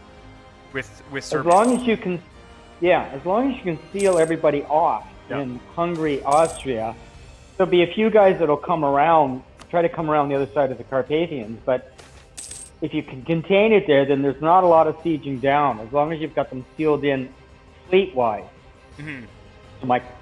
So I'm assuming, and I don't like assuming when it comes to warfare, that our fleet can contain them in the Adriatic, that there's no threat there. I always check these numbers. So. I don't even think, I'm not even sure, to be honest, I don't think Austria is going to be in this war, unless things have changed. So it's just going to be so Hungary. There's basically no navy facing it. None at all. It's just Hungary. So basically, the only the only place they can sort of get through here is like right here. Once we've sieged down Serbia, we in fact, I mean, Okay. annoying. You know, I'm not honestly, being hmm? I'm not being paranoid. It's just, Yep. and since we don't have a center fort, Mhm. that's why I built that Sylvie or whatever fort in my initial game is. It was Mhm. so annoying because it's very hard without forts Yep. to prevent small stacks from sneaking through and then annoying you in the rear. So we're It's easy to getting. cut. That's all I'm driving Yeah, at. for sure. We can. We're just on the verge of completing the administrative idea groups here. So we get the final idea, which is civil service, giving us administrative admin tech minus 10% cost, which is great, as well as the Yep. finisher, which is a 25% increase in governing capacity. So we are set for long-term expansion. Also unlock Okay. the Ottoman idea cavalry combat ability, which is going to be great. We've already got pretty strong cavalry as it is. The Timar system here. And now at this point, what is our national focus? It's actually admin. Do I want to keep it as admin? I might want to. Sure. I've been fooling around with, especially with Japan. Their cavalry gets very powerful. Yeah. It's probably the best unit that they have. Some people go with late game higher ratios artillery. of cavalry. I tend to resist that, even though the Ottomans actually have quite very good cavalry as well. I tend to resist high ratios of cavalry because it gets very expensive. So, but we'll see. Yeah. I understand that. The point I'm making is that if you anticipate that you're going to be, say, in 50 years at a 60 level or whatever, 1,000 armies, you can build up your cavalry at least to support that size of stack, and hold off a bit on the artillery, and then bring the ratio back, and you have an overall stronger army. Yeah, I think so. I think you're right. There is a balance point there. I'm not suggesting that I know what it is. I just know. I've seen some people make tables. I've seen some people make like huge Excel tables where they've calculated like the cost in ducats per pip, basically. Which is insane. Like there is, that math can be done basically. At what point of the campaign should you use what ratios of cavalry, and it's basically insane. If I recall correctly, well, because it's a step function. It's like an affine function. It's a pretty hard optimization problem. You're getting they did some. I think there was some shorthand simplex. involved. I think it was basically divided into like, I don't know, 25-year periods or something over the campaign based on the. I can't remember what it was, but it was Anyway, I'm gonna change our national focus, I think, to Diplo power because we're in the middle of a diplomatic idea. We don't need the admin power anymore. Because we're done that idea, and then we don't want to fall behind on Diplo tech. And I wouldn't mind also starting to develop some of our production provinces as we start to build manufactories. I think that's probably worth doing. Yeah. And we also have a 0 Diplo ruler or heir incoming, so it'd be good to kind of stockpile some of those. Those points. That makes sense. And we are at 20,000 manpower. What do you say we go to 30,000 and then declare war on Serbia? We're getting about 1,000 a month. Yeah, we're getting $9.99 a month. Okay. I guess the only other question I have is there anything else you can build that can boost that faster? Not really. Let me double check and see what our. Let me just see what our. Oh right, is wine good for barracks as well? I can't remember. Let's soldier's household. Got this province there. We can build a barracks there. That's the one that's not. Is that even worth doing? Probably not. Yeah, this is the one with the, shit. Cancel that. This is the province with, that is not a state. So probably not worth building a barracks there. What we can do, though, is go for there's actually one of these trade company investments that increases manpower. By 100%. Yeah. Let's do that. 100 local manpower modifier 100%. I mean, we're going overkill here. I think and then we actually have some military points, which we will put once again into developing manpower in this Philippe province and Siraz, and that should be okay for now. I think. Double checking down here. Okay, Yeah, you've optimized about as much as you can. I mean, No, I'm pretty much eyeballing it. I'd go to speed 4 or speed 5. Oh, we're at and speed 5. let's Yeah, get it to we're this at speed war. 5. We're Okay. we're at 26,000 manpower, Okay. and 2 more months, and we'll be at. Ooh, Moorish refugees. This is a good one. Our influence over Aden is. Let's keep the influence on Aden. Like 66 ducats. And Moorish refugees. This is, we gain a base tax in a province. We get prestige. We spend a little bit of diplo and admin points, but not very much. Castile will hate us for it, but no, that's Castile. That's life. And we get idea cost, tech cost, and development cost minus 5%. Sounds good to me. But always a no-brainer with the Ottomans. Oh, for sure. What else I want to build here? I don't think so. Okay. I think these decisions are much more difficult with Japan, and this is why I'm saying, like, you know, it's easy to give yourself a bias in a certain direction, like mercantilism or whatever. Yeah, I'm not sure. I don't know. I really don't know. Either I'm completely inept, or there's no choice juggling, there. There you're might be juggling so many things in a fine balance. See, I'm thinking that it's hard to stick to one direction. I think you might be referring to a mechanic that only exists for Japan. I don't think we're talking about the same thing, because there is no free trade mechanic here. Like, there isn't one. This is it's because historically foreigners. That was one of the first places that I think tried you're to talking elbow their about a way Japan-specific mechanic, though. I don't think we're talking about the same thing. I understand that. Okay. I'm saying historically. Yeah. Okay. Yeah, no, I see what you mean. I understand. I understand completely what you mean historically. I'm sending our armies over to the Serbian border right now. They were also drilling, so we're gonna wait a couple more months, get a little bit more manpower in the bag, and at that point they will be. They will be done. Morale, I know. Yeah, the morale will have come back. Military technology, we are 4 years ahead of time. I don't think there's any particular reason to spend points on military tech. We're ahead? Okay. Yeah, I don't think we shouldn't waste the points for no good reason. We are ripping through these diplomatic ideas here. Yet another diplomat. God, it's just almost annoying to have that many diplomats up here. It's the only thing I don't like about this diplomatic idea is these particular ones. But that's okay. The good ones are on their way. Improve relations plus 25% is the next idea we get from the Diplo ideas, which is really good considering we got all this aggressive expansion. Let's automatically assign that diplomat to neighboring countries. Try and keep everyone happy here. And I'm gonna take a peek at Wallachia here. You never know. We are guaranteeing them. We're up to 60 actually. This has gone up.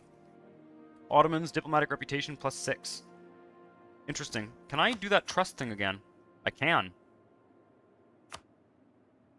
So we're at trust 75. You know, we're actually getting quite close here. We're now at 61 out of 95. We were down at like 51 out of 95 before, so we're kind of creeping up towards it. Difference in government ranks. Now, there's some machinery in here that when you get so close. I find sometimes it's, honestly, I'm not saying I understand it completely, but I do find that it sometimes changes. Basically, that's what I'm... trading sailors for manpower? Okay, fine. I do find that, that every once in a while things change. Jeremy Collette is asking, how far back in history does this go? This game starts... 1444. This game starts in 1444, so we've been playing for 44 years, and this one ends in 1830, I think is the official end date. They also have a game called Crusader Kings, of which there are a few different versions. And that one starts, I think, in like 1066 and runs until roughly the beginning of this game.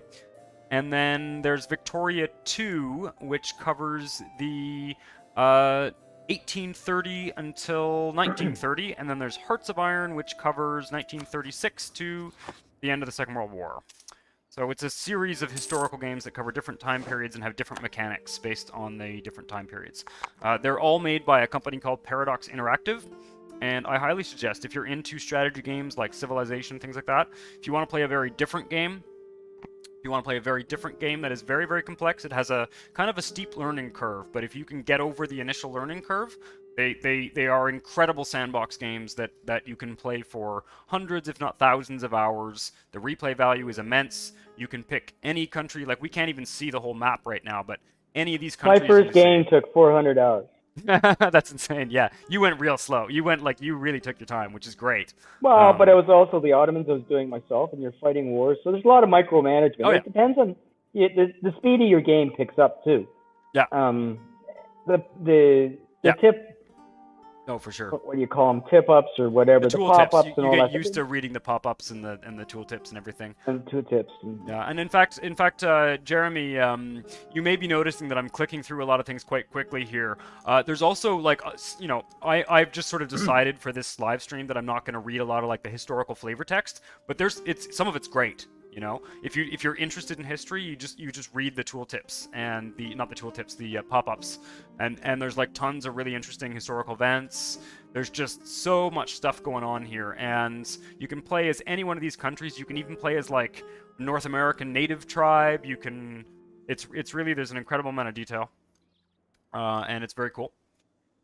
and Europa Universalis. they keep embellishing it, They keep you know, adding stuff making too. It's the only I would say the only downside to Paradox games is that you know you end up spending a lot of money on DLCs. On the other hand, lately I've found that a lot of the DLCs they do are actually quite good for this game. So you know just wait for it's your Steam sale. yeah, just wait for a Steam sale and pick up the DLCs, get a bundle for sure. We're pretty much ready to go on Serbia.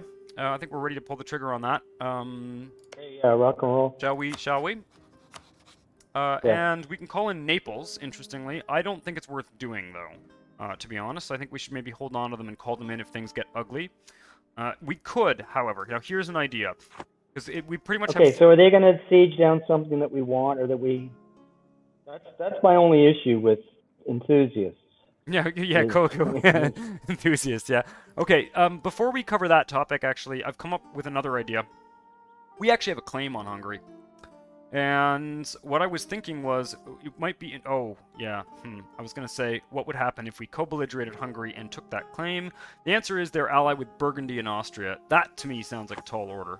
That, to me, sounds like, for one province, bad that's idea. that's a stupid idea. I just wanted to check, though. I wanted to see what their... Yeah. Yeah, I No, just I want to think we have double, to keep triple this one. check as well, make sure. So we're going to end up at war with Bosnia, possibly... or, sorry, Serbia, possibly Bosnia, and Croatia and Hungary. Let's, Now, have we got claims in Bosnia? Nope, not yet. We get them from... well, we will get them from getting, Serbia. Yeah, I know. And Bosnia's not going to join, actually. We probably could have been doing our covert spy thing and just done it anyways, but that's... Yeah, no, we got to watch about overexpansion and... yeah, exactly. Picking people off. Okay. Let's do it. I just want to change the yeah. war goal to NIS, make it faster. Okay, and... so, let's double take check. a look at the fort view. Yeah, I will in a sec. So Ottomans and Crimea against Serbia, Croatia, and Hungary.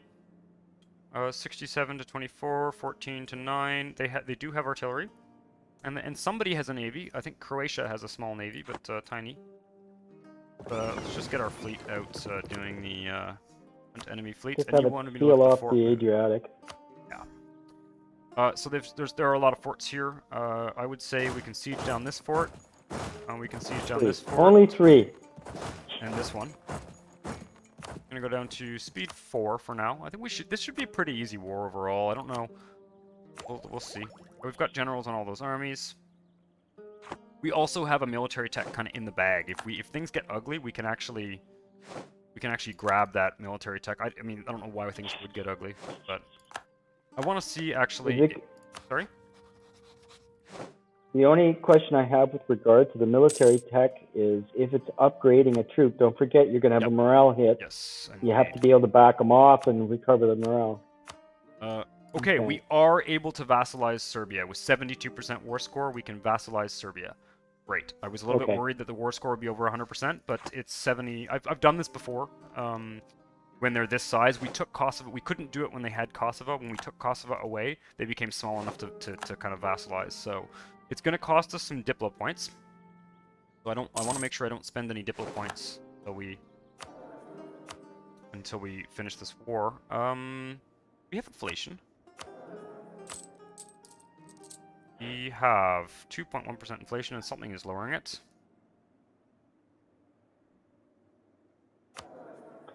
looking at. We I gotta always hire. take the easy route and use the estate policy, despite the PowerPoint hit, because they just take care of the inflation so good. But Yeah. it is a power here. Yeah, it is. It is. Well, I don't think it's necessarily a bad idea. We are kind of rolling in every resource at this point.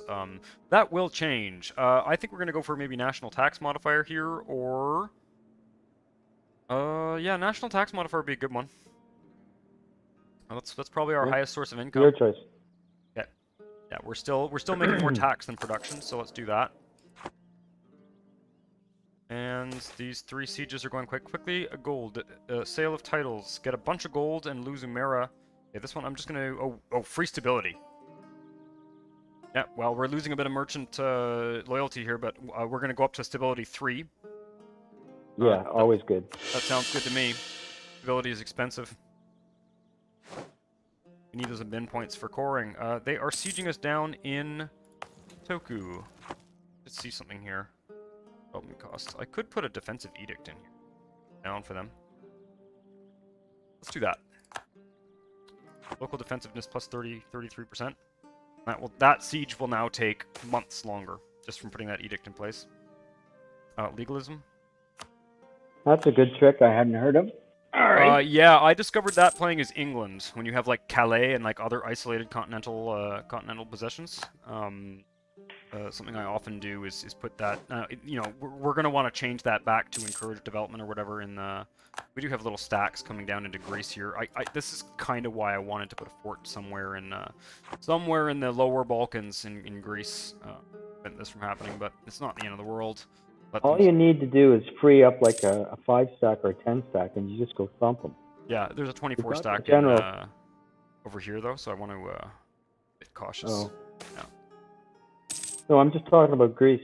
By the way, someone in the comments from this event here, Valida Sultan, someone in the comments, I think I had sort of like read this and mispronounced it or something.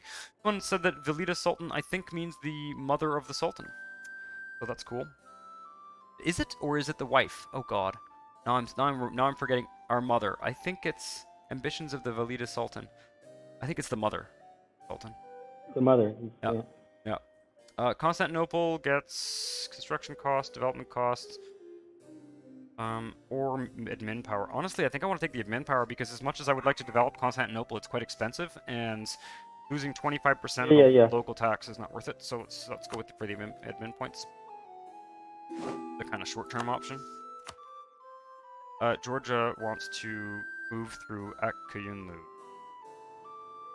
I don't really.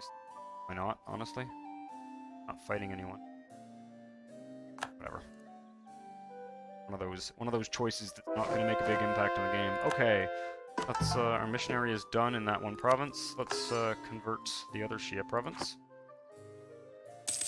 Yeah, one of the things that's missing in this game is like the sense of like a religious minority within a province.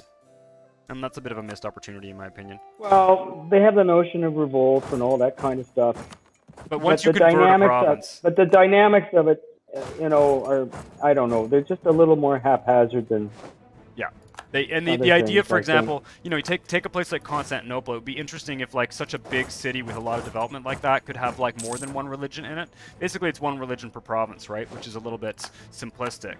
Whereas a lot of the religious diversity would have been in small geographical areas and like cities and stuff. But you know, well, that's where the Orthodox Principality remained in Constantinople for.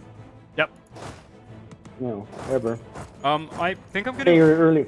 This is an even battle here. I'm just Oh, you don't want to do that then. Well, you know what? Yeah, see the thing is we get the defenders bonus because they're on our forts, and I've got another army on its way. So let's wait until this army gets closer. But I'd like them to not escape. This is an opportunity to kind of destroy their army. We have 2,000. Yeah, I know what you're saying. Yeah. Okay, so I think we're close enough here. I think I'm going to initiate that battle and just get these guys reinforcing right away. Because even if we were to lose this battle, I mean, we're so far ahead of them in terms of 2-star to 1-star, we're okay. We're probably a second They have a terrain penalty. The roll is equal. I mean, we actually got a shit roll, but we have a better general. So let's watch this battle. These are fun battles to watch. They're getting some good rolls. Oof. It is close. It is a close battle for sure. That siege is done. Can I? Oh, I want to go back and watch that battle. Okay, we're going to siege down their capital while this battle occurs. This is the lion's share of their army now. The army here is going to reinforce. I think they'll get there on time. Yeah, this is actually looking. Ooh, this is looking like we might lose it. I would have waited till the army was closer, but that's fine. Yeah, that was definitely risky. I'm lagging, so okay. It's going to get there. We got there right on time. The second army, it was basically a draw, and the second army got there right on time. And it was a little bit of a rough battle in terms of manpower, but you know, their army is now retreating basically. So I'm gonna spread out our armies and start sieging down all their provinces. We're gonna get Hungary out of this war. I just got to spend a few base manpower here. You probably have to split some stacks. They've got a lot of forts. Yep, I will. And that stack will come back so fast. They will, but yeah, I'm sieging down their capital. I'm going to get Hungary out of this war as soon as possible, because we're not going to try and take anything from them. No, I know. So I'm just getting our armies into their territory. Hungary's basically an open plain at this point. There are a few scattered forts here, but... Well, you can siege all three of them down at once, hopefully. That's what I'm doing, yeah. Realm marriage with Crimea soon. Oh, they've sieged down Crimea, of course, because, like, why wouldn't they? Oh, we actually intercepted the army because we were sieging down Budapest. Oh, shit. Okay, let's be careful here.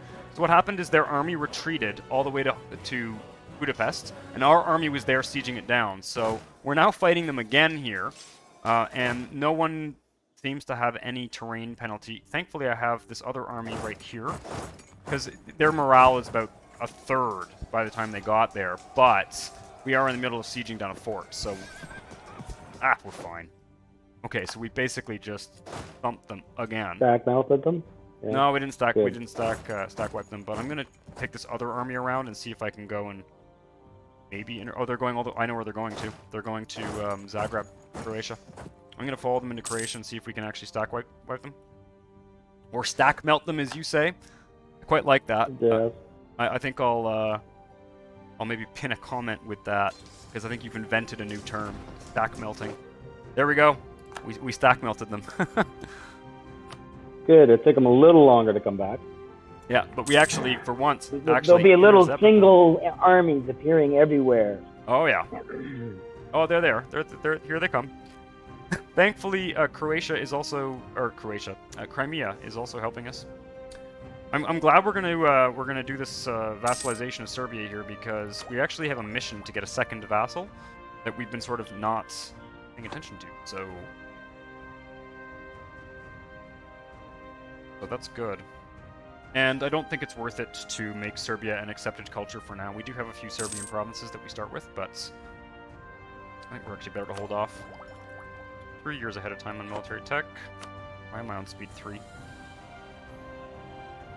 You know, it's so funny with the new processor, Dad. I find that, like, it makes speed 5 almost painfully fast, but, like, speed 4 is still not quite fast enough. Oh, I love it, because... Yeah. Depends on the country. With the Ottomans, you're very busy all the time. Yeah. But when you are sitting there and you're waiting for 15 years, it's like, you know, and you can move the game along. You know, you have to get not too glib. Yep. And if you're not careful in some of it, I've been drawn into a war and like probably taken a year to figure it out. You've been like at war for a year without even realizing it. Yeah, no, I've been there. You can get quite a pile of pop-ups, right? No, exactly. I'm going to actually, I've got an interesting option here to get some extra trade power in Azov, which is a center trade in Crimea. So I think that's worth doing. I'm going to make Trebizond angry with us, but you know. The Trebizond, the writing is on the wall in terms of Trebizond's future, and their future is to be part of our empire. So we can found the Enderun and get 2 army professionalism, spend a little bit of money for that. Oh yeah, or we can get the cavalry combat ability. I think I don't think this makes a big difference, honestly. I'd rather take the discipline, I think, than cavalry combat ability. Found the end run. I mean, sorry. I think it's the historical choice too. The only wrinkle, and it's irrelevant. I don't care about the choice one way or the other. It's those devilish Polish with their incredible cavalry. Yeah. You know, you got to wonder. Again, goes back to our discussion on. I know cavalry's expensive, but so's cannon. Yep. And in my naive earlier days, you know, you're all building up to almost a 1-to-1 cannon to infantry over the course of the game. Well, I'm thinking a little more cavalry in the early to mid phase is probably just pain that you've got to accept, because you'll come up against somebody like Poland and then you'll be, you know, holding on by the skin of your teeth or getting smacked, and it's because of the cavalry. Yeah. No, I agree. Okay, we can get Hungary out of this war, which I don't really see why not at this point. There's a few more seats. Oh yeah, no, just get money and run. Yeah. So we got we got war reps and 48 ducats. That's probably fine. 48 ducats. Yeah, they're not a very rich country, but also we've only got 39 war score. I think we should just do it. Get them out of the war. That leaves just Serbia, I think. So here we go. And, you know, we are chewing through our manpower quickly in these wars, mostly because I'm being too lazy to bloody micromanage, but... you can't run around with anything less than a 24 stack and be safe. Yeah. Now, at this stage, you know, and as soon as you split the stack, you know, all of a sudden, magically, Hungary's 20 stack will reappear somewhere or whatever. Oh, I know. It's just... You've got to be careful. It's a level of micromanagement that I find a little bit tedious. So what we want to do here is... I'm just going to see if we can... Ottoman vassal. Yeah, we can finish this war. This war is done.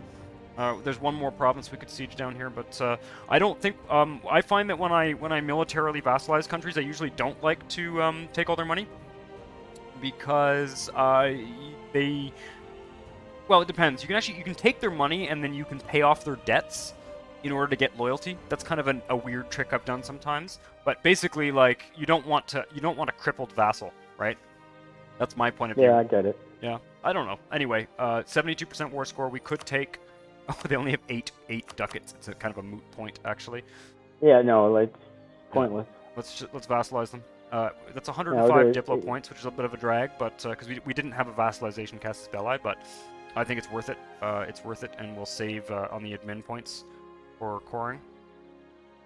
So let's do it. Right. Is there anything else weird we can take since we're not using up all the war score? I'm just curious. No, there was nothing else because Croatia was a junior partner of Hungary, and when we pieced out Hungary, Croatia pieced out automatically. Croatia is in a personal union with Hungary. They're in the same. They have the same king. No, I'm not talking about Croatia. I'm talking about Serbia here that we're vassalizing. Well, not really. I don't think there was anything else we could take because there's claim. Okay, that's fine. All right. We could have taken that. We had claims on their provinces. I elected not to conquer them because once again, if you look at Serbia, it's expensive provinces to development in terms of terrain.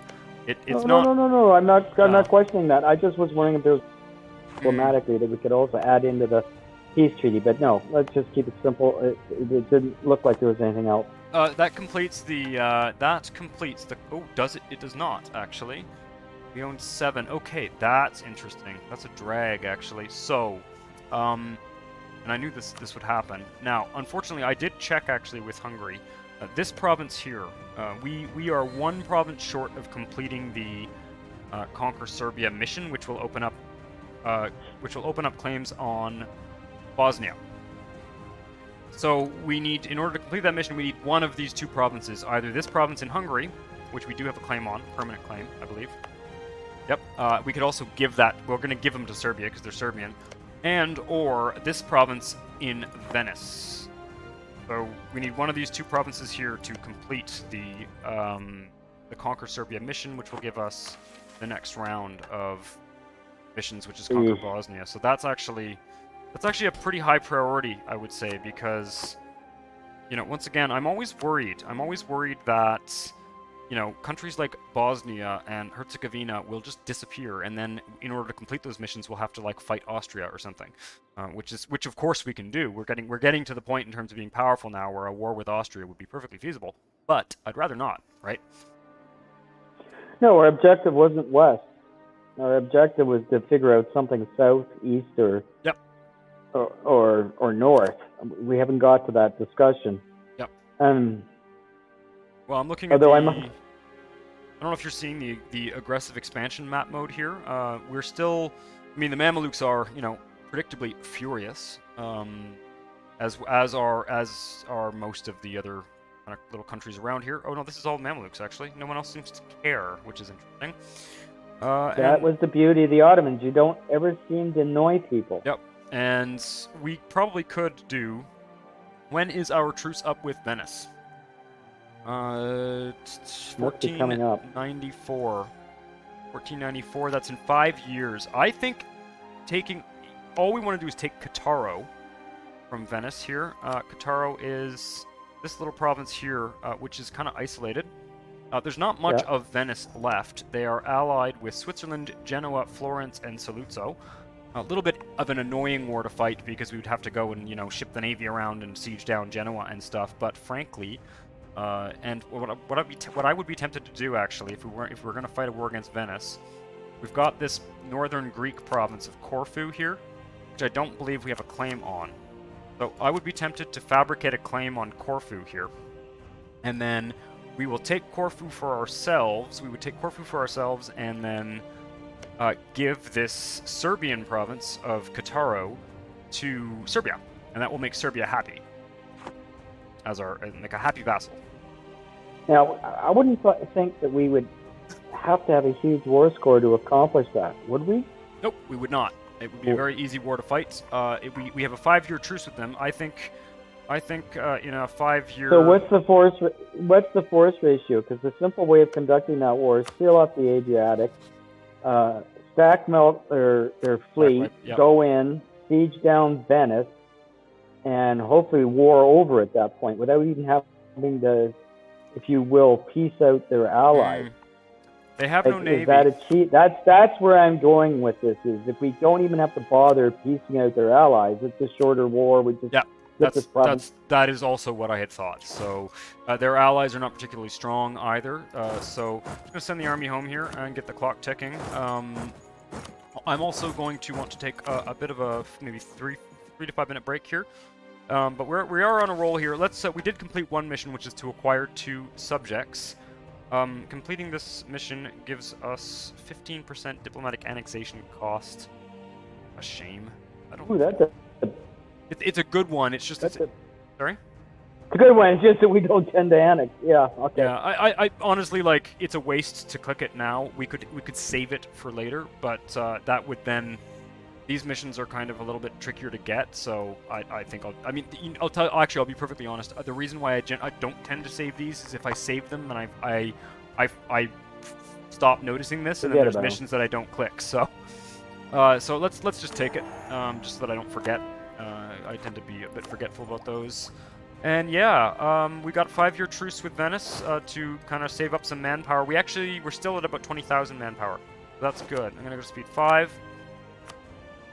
We could. Austria is no longer a valid rival. What's their manpower ceiling?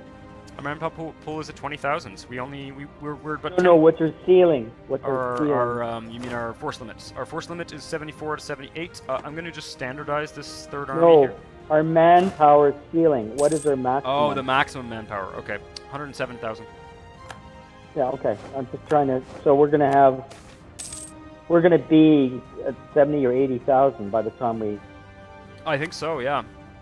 What do we got here? National tax modifier minus 20% or lose stability. I'll take the. We've got a plus 25 income. So I think we're going to take the national tax modifier for, that's 15 years, so 20% for 15 years, but I don't see losing stability. Yeah, but you're at plus 3. Well, so stability... You're at plus 3, I mean... We also lose loyalty from one of the estates. National tax modifier plus 15% we get from the stability. So, honestly, the stability itself compensates for part of that tax modifier, and my argument would be that the benefits of stability are bigger, because we are... No, I know, I'm always reluctant ever to give up stability. I'm just asking, because for you to say that we're only at a positive 20 or whatever, right? Yeah, Cash positive flow. 25, That yeah. means that it's like a manufactory every 2 years. Somehow we just went to positive 45, actually. We just finished paying off our wounded armies there, and we went up to plus 45. Okay, So, that's what it yeah. is. Okay, that makes me feel better. Gain 20 army tradition or gain 50 military. I think we'll take the army tradition. Actually, we are almost at our maximum military power once again. I'll take the army tradition. Get a better general. Okay.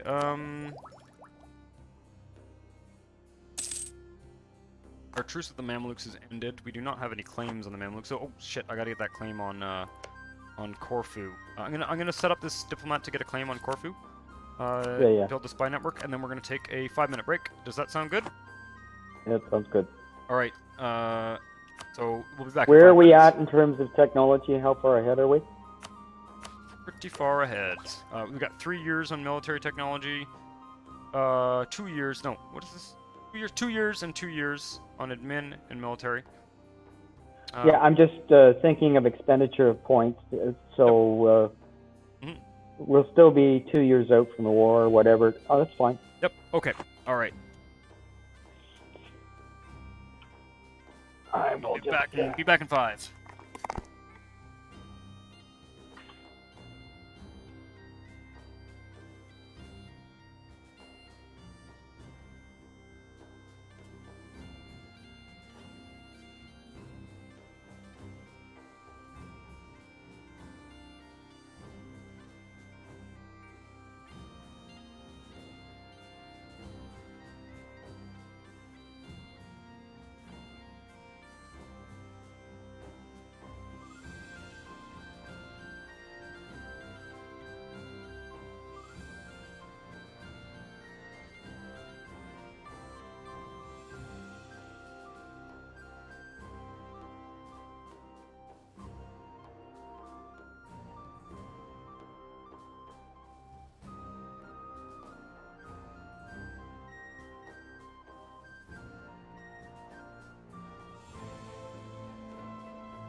I am back.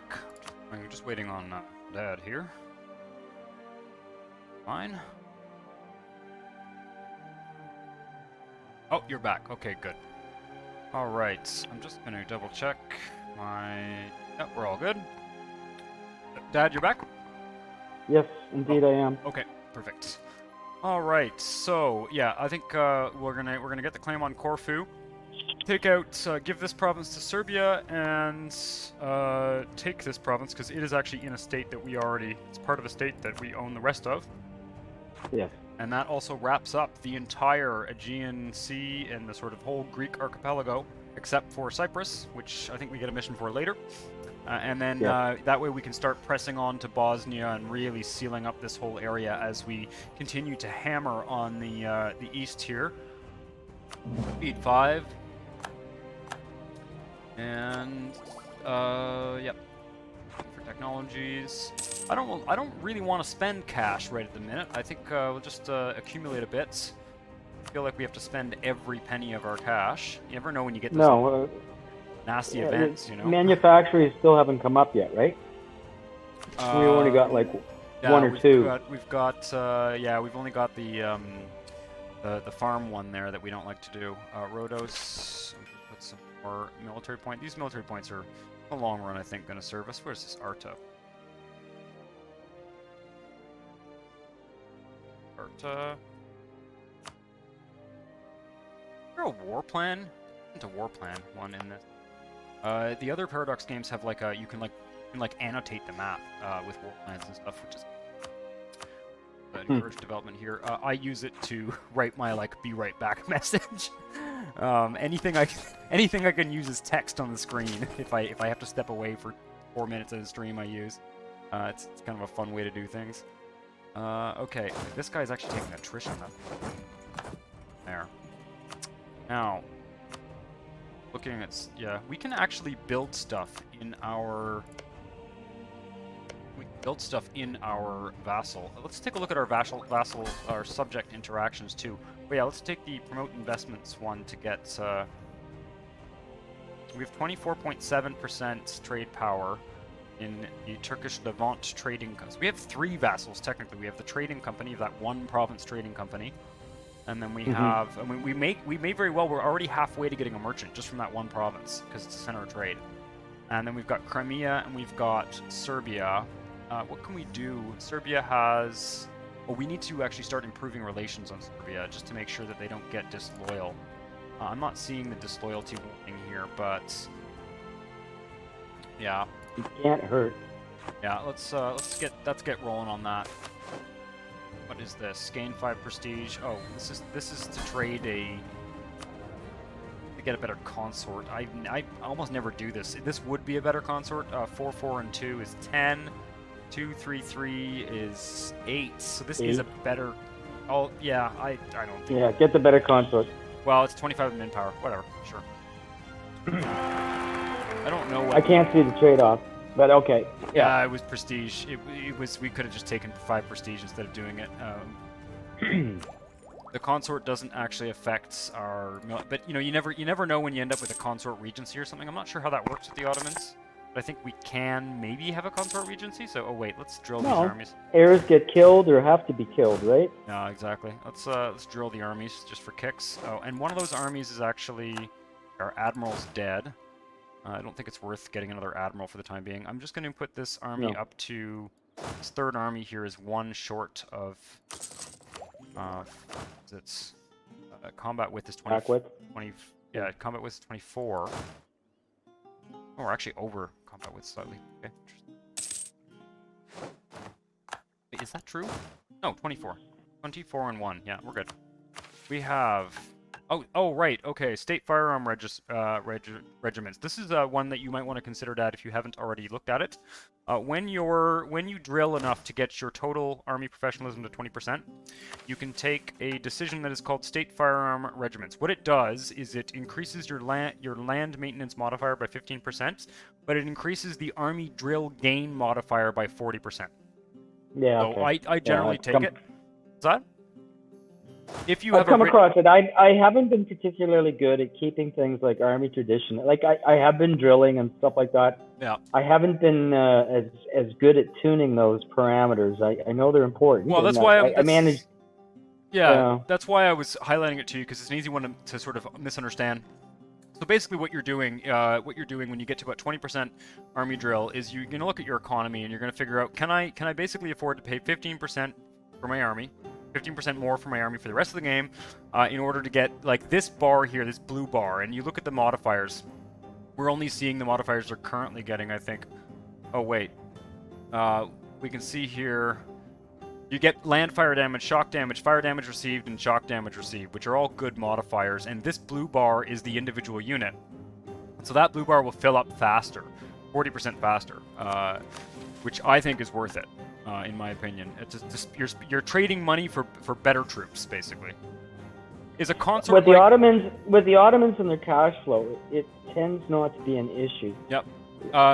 We have a question. Early game Japan, I really did have some pretty good armies. Yeah. But you're always fighting the budget pressure. We have a question from Bretley McBoofster.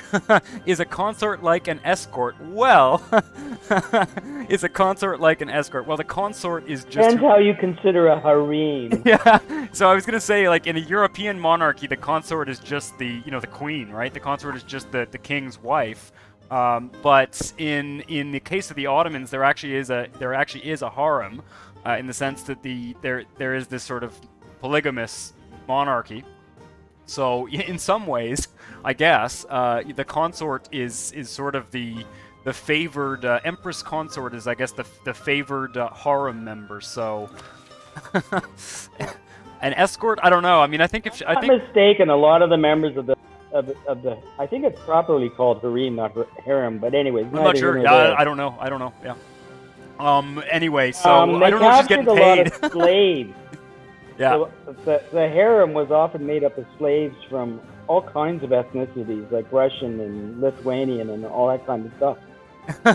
Harem sounds cool, lol, he says. Yeah, I guess. So yeah, in the sense, if they're slaves, then I don't think they can be considered escorts, because to be an escort, you gotta be paid, right?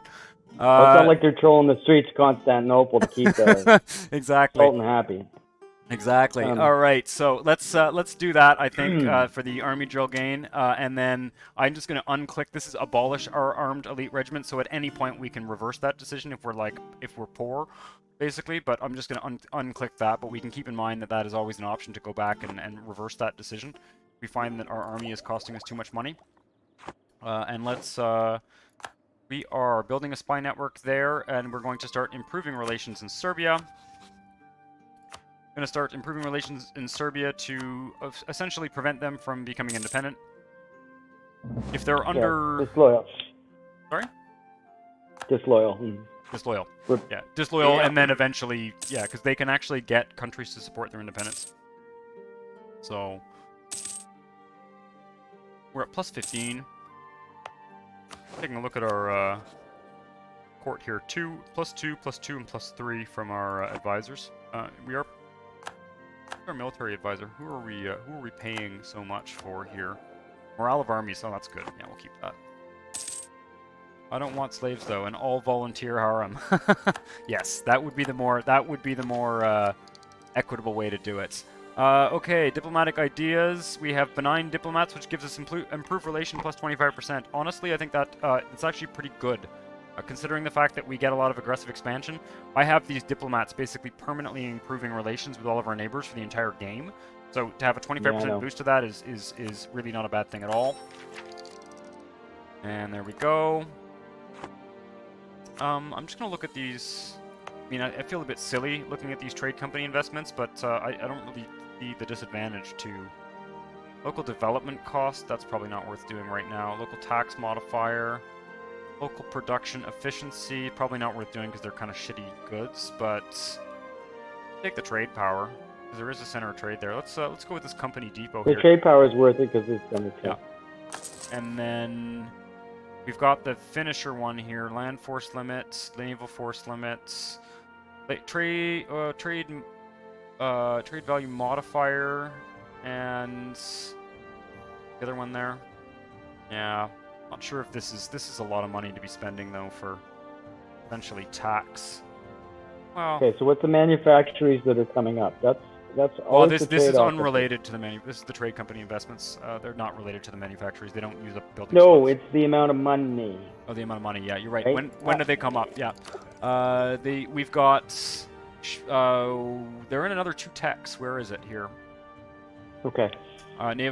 Tech 11. Yeah, we've got a long way to go for that. I actually think it's probably not a bad time to in the Kurdistan area here. I was thinking of getting one of these. This is yearly army tradition plus 0.03, which will get us better generals in the long run, as well as a trade value modifier of +10 for the entire Levantine Charter, which is any trade company province in the Levantine, which we will eventually be adding these to our sort of Kurdish trade company here. And then we also get a tax modifier from those, so that's actually probably worth doing here. That's 1,000 ducats, and we're basically sitting on a big wad of cash here. So I think we should do that. I don't think there's... And our cash flow is, just refresh my memory? Right now it's at +15. Okay.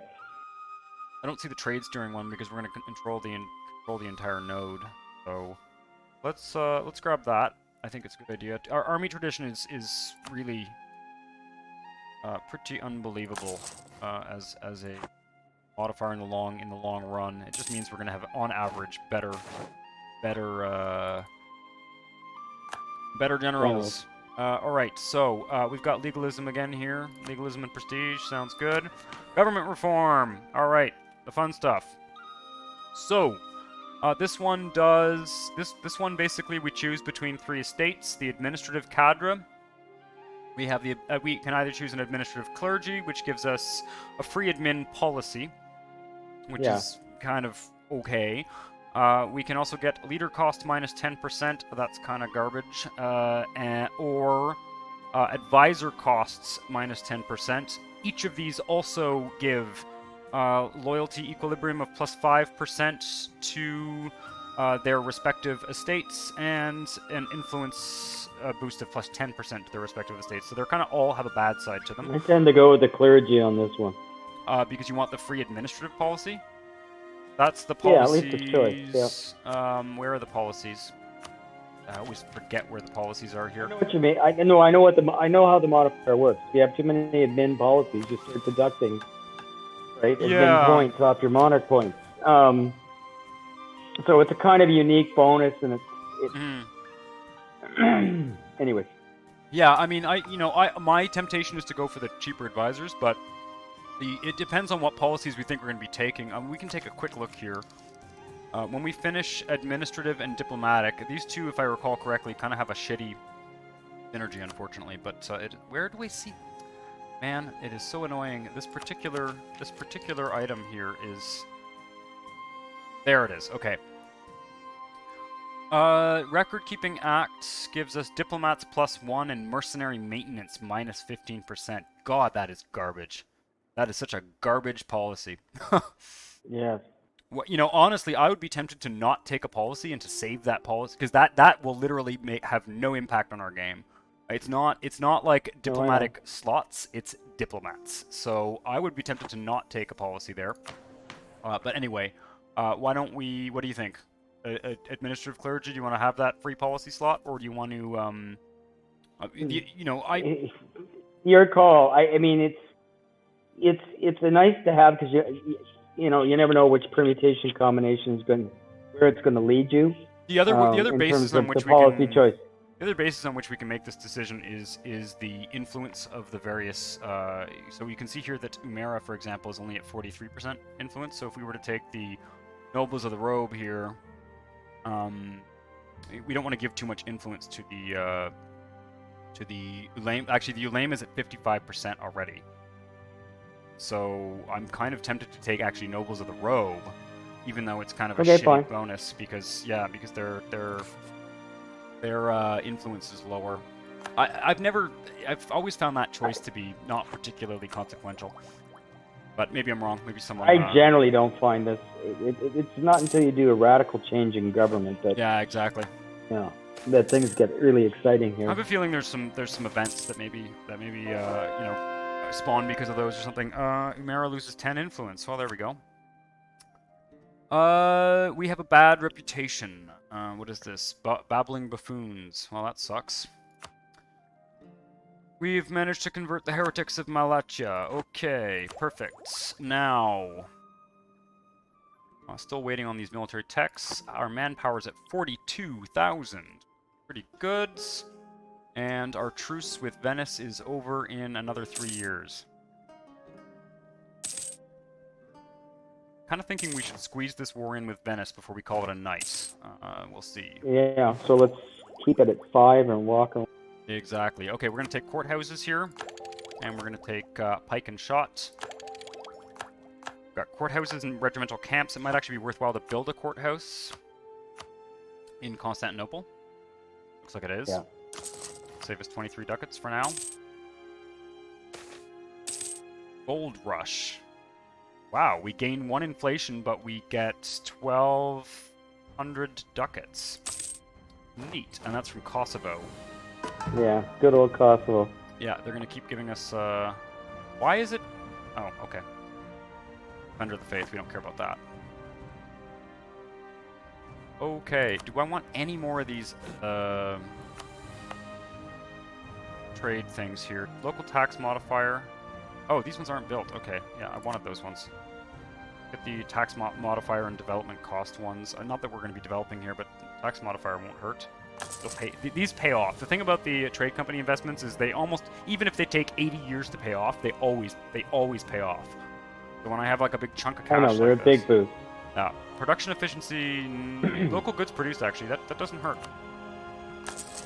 And we only have 1 province in here, but those apply to like all of the provinces in the state, so they're good. The only thing is those states there are not very exciting. Well, the one that we have Or those right now, provinces, pardon me, this the province trade districts is here, what I mean. it's a highland province, so it costs a lot of money to develop, but it does start at 22 developments. So getting these slightly higher production and tax and values and such from them is not the end of the world. No. Yeah. Okay. Do we need any more barracks? Not really. No, let's just hold on to our cash for now. Oh, our Don't spy forget network is ready. you're going to have other states in that. Other provinces in that state. Trade. Yeah. You can have other states in that trade company that you're going to have to throw a lot of cash at too, right? We're not there yet. Yeah, we're not there yet. Yeah. We should. Georgia has taken over that chunk. Fabricate our Have claim you on noticed Corfu. Cancel that spy. Yes. Georgia's taking over what? Oh, all that. Take a look at the. Oh shit! We now have to attack Georgia. Georgia has now 3 provinces that we have claims on. That's interesting. Good looking out, Dad. I did not notice that. Georgia has taken... Well, it's because you're not focusing on that part of the map, and I just caught the fine, red, yeah. and I thought, ooh, that country got real small. Yeah. Now, that was because we cut in half, so Yeah. that's interesting. Yeah. Okay, so who are they allied with out of curiosity? I mean, I think we should stick with our plan to complete Georgia's always an annoyance. Yeah. It's such a tough country to take, because it's so mountainous. They're guaranteeing Fourth. the independence of Trebizond, which we get a mission for soon. And they have no allies. I honestly, my temptation is to declare war on them right now, because they have no allies whatsoever. We do have a fair... This is good, because Russia loves to ally with them. Yeah, I think they're... There's historical links there, right? I mean, it carries their on state to this religion day. their state religion is They're Orthodox. still mucking around with that border today. They are, yes. So let's do it. What do you say? Should we take 3 provinces from Georgia? I'm going to send 1 army over. They're all alone. They've got no allies. I'm going to send this army over. I'm waiting for a diplomat to return. And we've got a truce with that Kayunlu, but that will really speed things up in terms of us completing the mission towards the east. Yeah. I want to check one more thing actually in the missions. Create a grand fleet. We need 30 galleys to do that. How many galleys do we have out of curiosity? 24. What's our fleet doing? Good God, it's like patrolling around. Okay, we need 6 galleys. We're actually over naval force limit right now. Yeah, But- no, it would. Yeah, we can hold off on that. But We we can should hold keep that off. in mind. Right. We should probably also... It just comes back to the Venice question. Where is Venice's fleet at this stage? Venice fleet was at 0 last I checked. We've destroyed their fleet about twice at this point. I'm just looking at our merchants here for a second. We're transferring 3.18 from Crimea, 3.89 from Aleppo. We're at 54%. 54% trade power in Aleppo already, which is fantastic. We have a merchant there, right? Yeah. That's because you did the trade company investment. Yeah, I think so. And boosted the. So my the question trade centers. is, would it be worth making a world port here. We can have as many world ports as we have merchants, and the question is, what's the best? If we were going to make a world port in the Aleppo node, what would be the best state to do it in? Because it decreases the development cost. Just look at the it decreases the development cost. Yeah. So look at the trade power for each of them. Yeah, that's the right way to do it. The other thing I want to look at is the just to get a big picture here is the terrain. I mean, the terrain is pretty much shit, frankly. Now, this Adana is not great because it's only got 3 provinces, right? But this one here, the Syria, basically, which we don't own right now, but which we will own when we take it from the Mamelukes, has 2 centers of trade. Syria's got the most trade power, I think. Damascus, yeah, Damascus. It's got 2 centers of trade. It's got Damascus and this Tarabulus El Sham, and I believe those bonuses will stack. So I think we should make a world trade center in Damascus, or possibly that province. But yeah, Damascus sounds like a good one. I'd wait for Damascus. Yeah, I'd wait for Damascus. This is all mountains too. So the you can only have one of those in each trade company, right? Oh, we can only have one of those. No, we can only have as many. We can have as many as we want in any trade node. But we can only have as many level 3 as we have merchants. Unless you conquer them. Unless you conquer them, in which case you just can't make any more. Like that was the only way you could go over the limit, is if you were to hypothetically conquer more than you had merchants. Anyway, interesting to think about. It might actually be a better idea to use to make one, for example, in Alexandria. That might, or not Alexandria, whatever this is. Alexandria, right? Well, you're gonna do it in Alexandria, I can guarantee you. Yeah. The most. It's worth it for sure. Yeah. Okay, so we're gonna nodes in the world. We're gonna declare war on Georgia. They have no allies whatsoever. They've just made a very foolish mistake by conquering those provinces, frankly. And they only have 4,000 troops. What do you say? Yeah, let's just do it.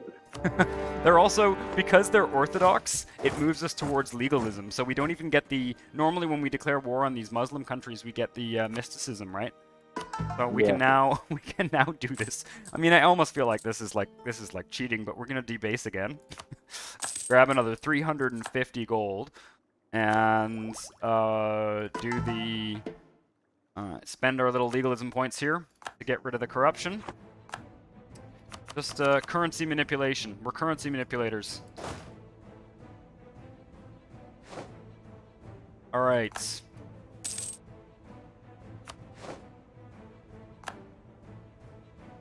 I'm not even going to bother the other armies. I mean, I almost want to just get them drilling again, actually. Yep. I'm just going to do that. I'm going to have these 2 armies over here just drilling at 0 morale. They don't even have anything that they could even attack us with. Okay, Serbia's at max relations. I want to make sure there's nothing else we can do here to 83 relations. We can't improve the relation anymore. We can't royal marry them. There's nothing really else we can do. I think that's fine. I think I will split this army, actually. Just to speed things up. Siege down the provinces that we actually want, and then I'll start doing the fort sieges.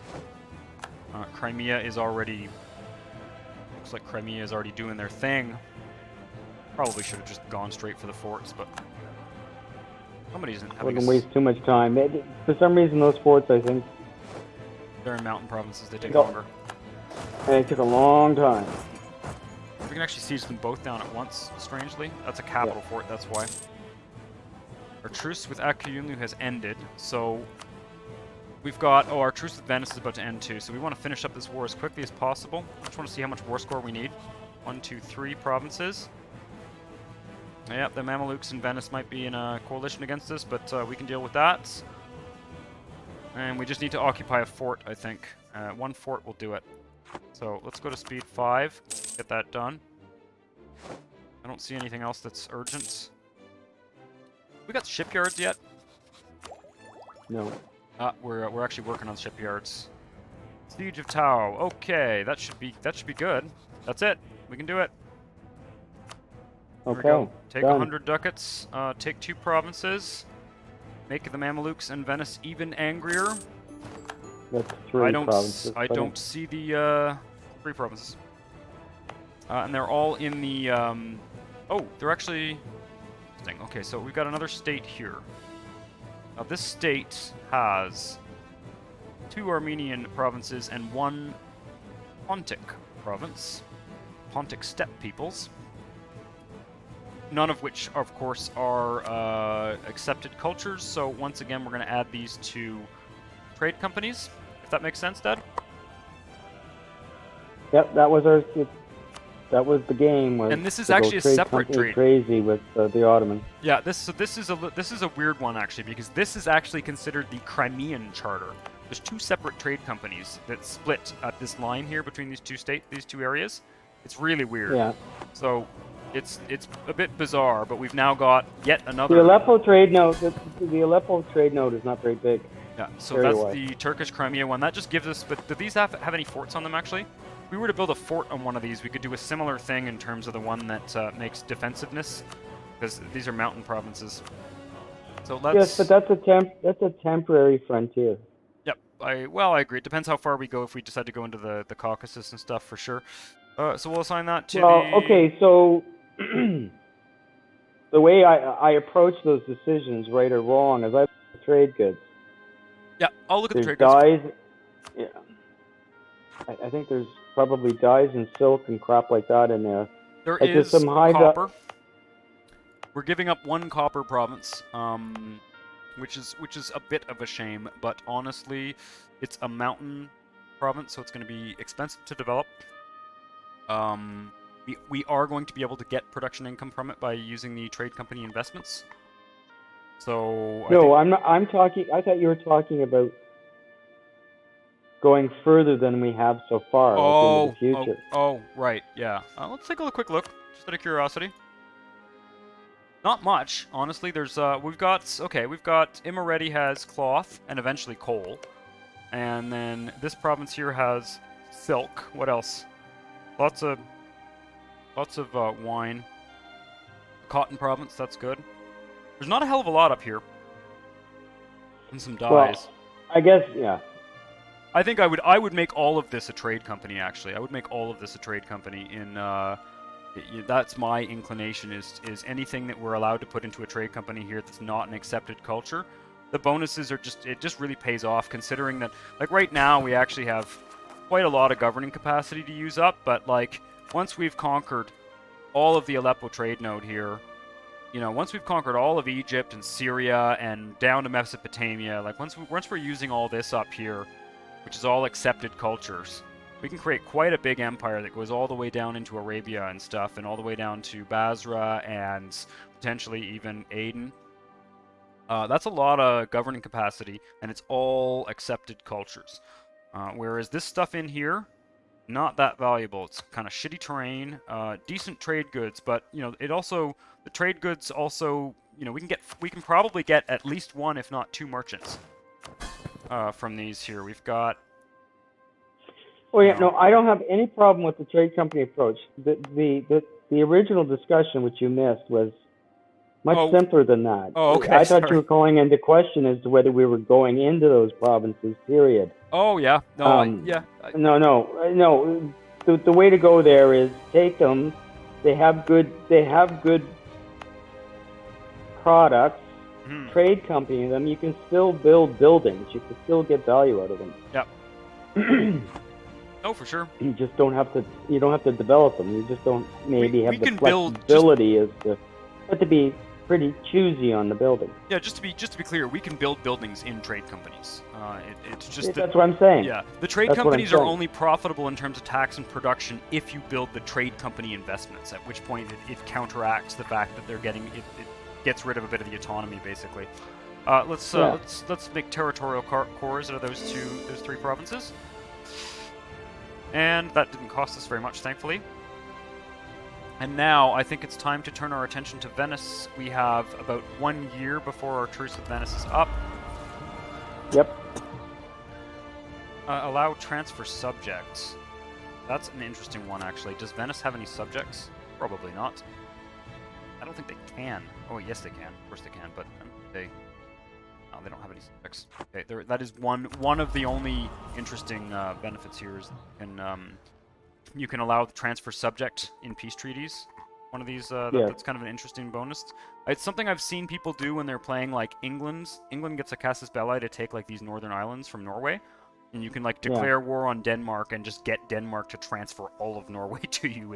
You can do some really wonky stuff with that.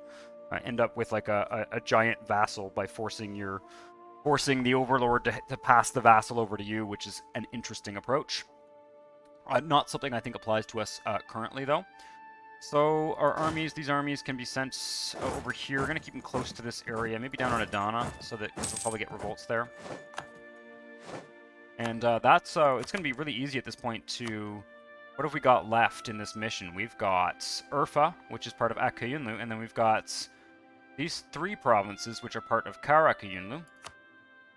Karakayunlu is allied with... Yes, I don't think that country is going to exist by the time we turn our attention east again. Yep, I think so. I think that is correct. I think it is a good idea for us to go and slam. God, this is like the stage of the Ottoman campaign where it's like an open banquet as to what we can conquer.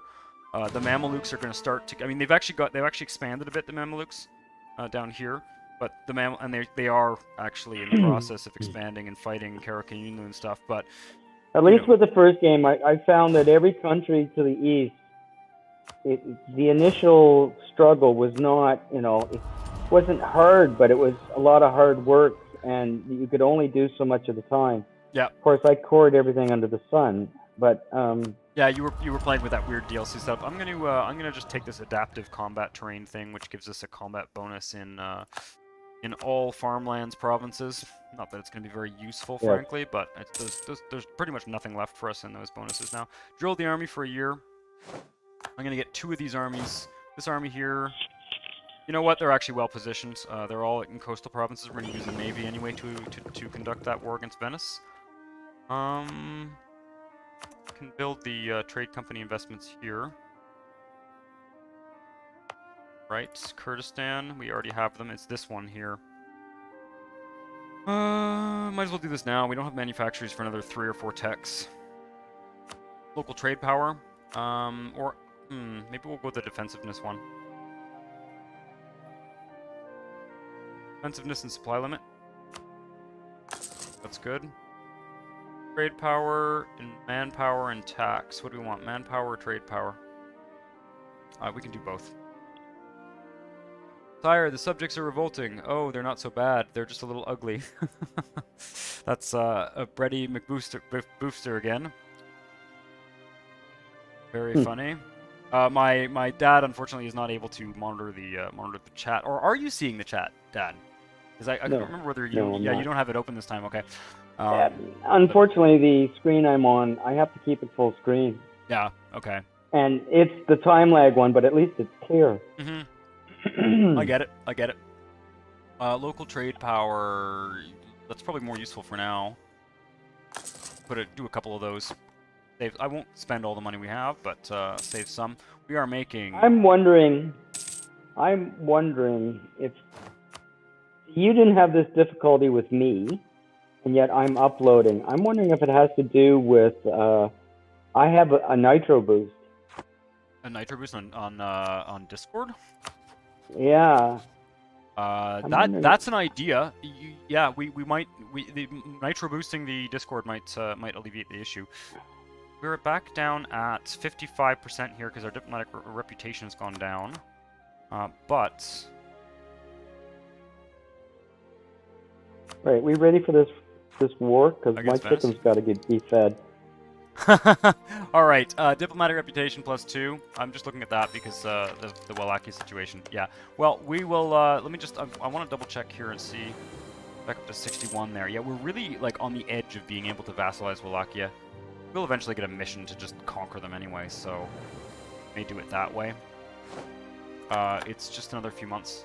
Or it's let's. In fact, we'll move the army. Cyprus's opinion. Who cares? Regional Umera challenge the Ottomans. What is this? Lose stability? Hell no. Gain 20% autonomy in Gallipoli.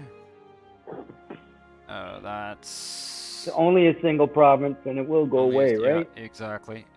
Or crush them, and we kill 15 noble regiments. In which case the Emir will lose 10 loyalty. They're already at 66. Speaking of which, let's seize the land. Yeah, let's seize land. I find it's easier for me to make the decision once I've already seized the lands. I think we can actually just kill 15 noble regiments. Yes, you put a stack on there, yeah. Yep, I think so. Let's hang tight. There's a trick here. If you leave these open, it's a little bit cheating almost, but if we leave these open, we can just start marching that army over. We get a diplomatic insult against Venice. Well, we didn't do that. Let's do this. Crush them. The army's in a little bit rough shape, but it should be fine. And we won. Perfect. That's basically no penalty. And let's move the navy here and get ready to declare war. Stopping these. See, these armies are like they've drilled a lot. That bonus we got from them. A bit of money to replenish our armies, but that's okay. How long does the drilling last? The drilling lasts until you turn it off or declare war, and there has to be a general on the army. No, I mean on the regiment. It ticks down over time when they're not drilling. You like can see year, that the gens. I don't know. Month? Yeah, I'd have to do the math. Okay. Akuyunu likes No, this that's again. fine. Yeah, it ticks down. The you can see here that the army drill decays by 0.07 per month. It says. I think it's based on our professionalism. I think the more professionalism we have, the slower our truce with Venice is over. Oh, it's one of those complicated math things again. All right. It all operates in synergy in such a way that if you just vaguely understand it, you can sort of intuitively get it. We are ready to go. Okay. Let's declare war on Venice. I'm just going to make the... let's use the... What is the difference here? Okay, so what are the force ratios? Oh, shit. What's going on here? You got a Holy Roman... Got a Defender of the Faith or something going on? Declaring war on Catholic moves, blah, blah, blah. Venice is allied with Switzerland, Genoa, and Florence. Venice are in a trade league. The trade league allows their little trade leaguelings to come after us. Basically, it's a bunch of piss-poor small countries. So, Switzerland, Genoa, Florence, Augsburg, Bergens, Memmingen, and Mantua. Yeah, all that's fine. So, the math is we have a 50% superiority in terms of, or more of troops, so that's not a big deal. The question is what the fleet story is.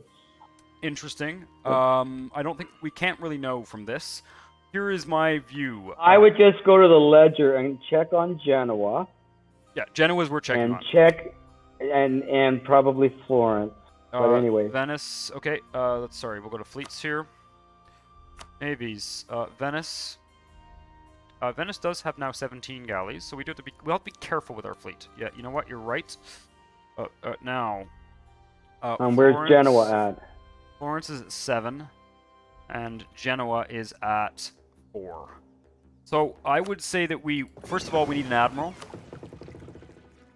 We definitely. And you can always start building galleys now. I mean, this will take a year. You can pussyfoot around with the fleet and.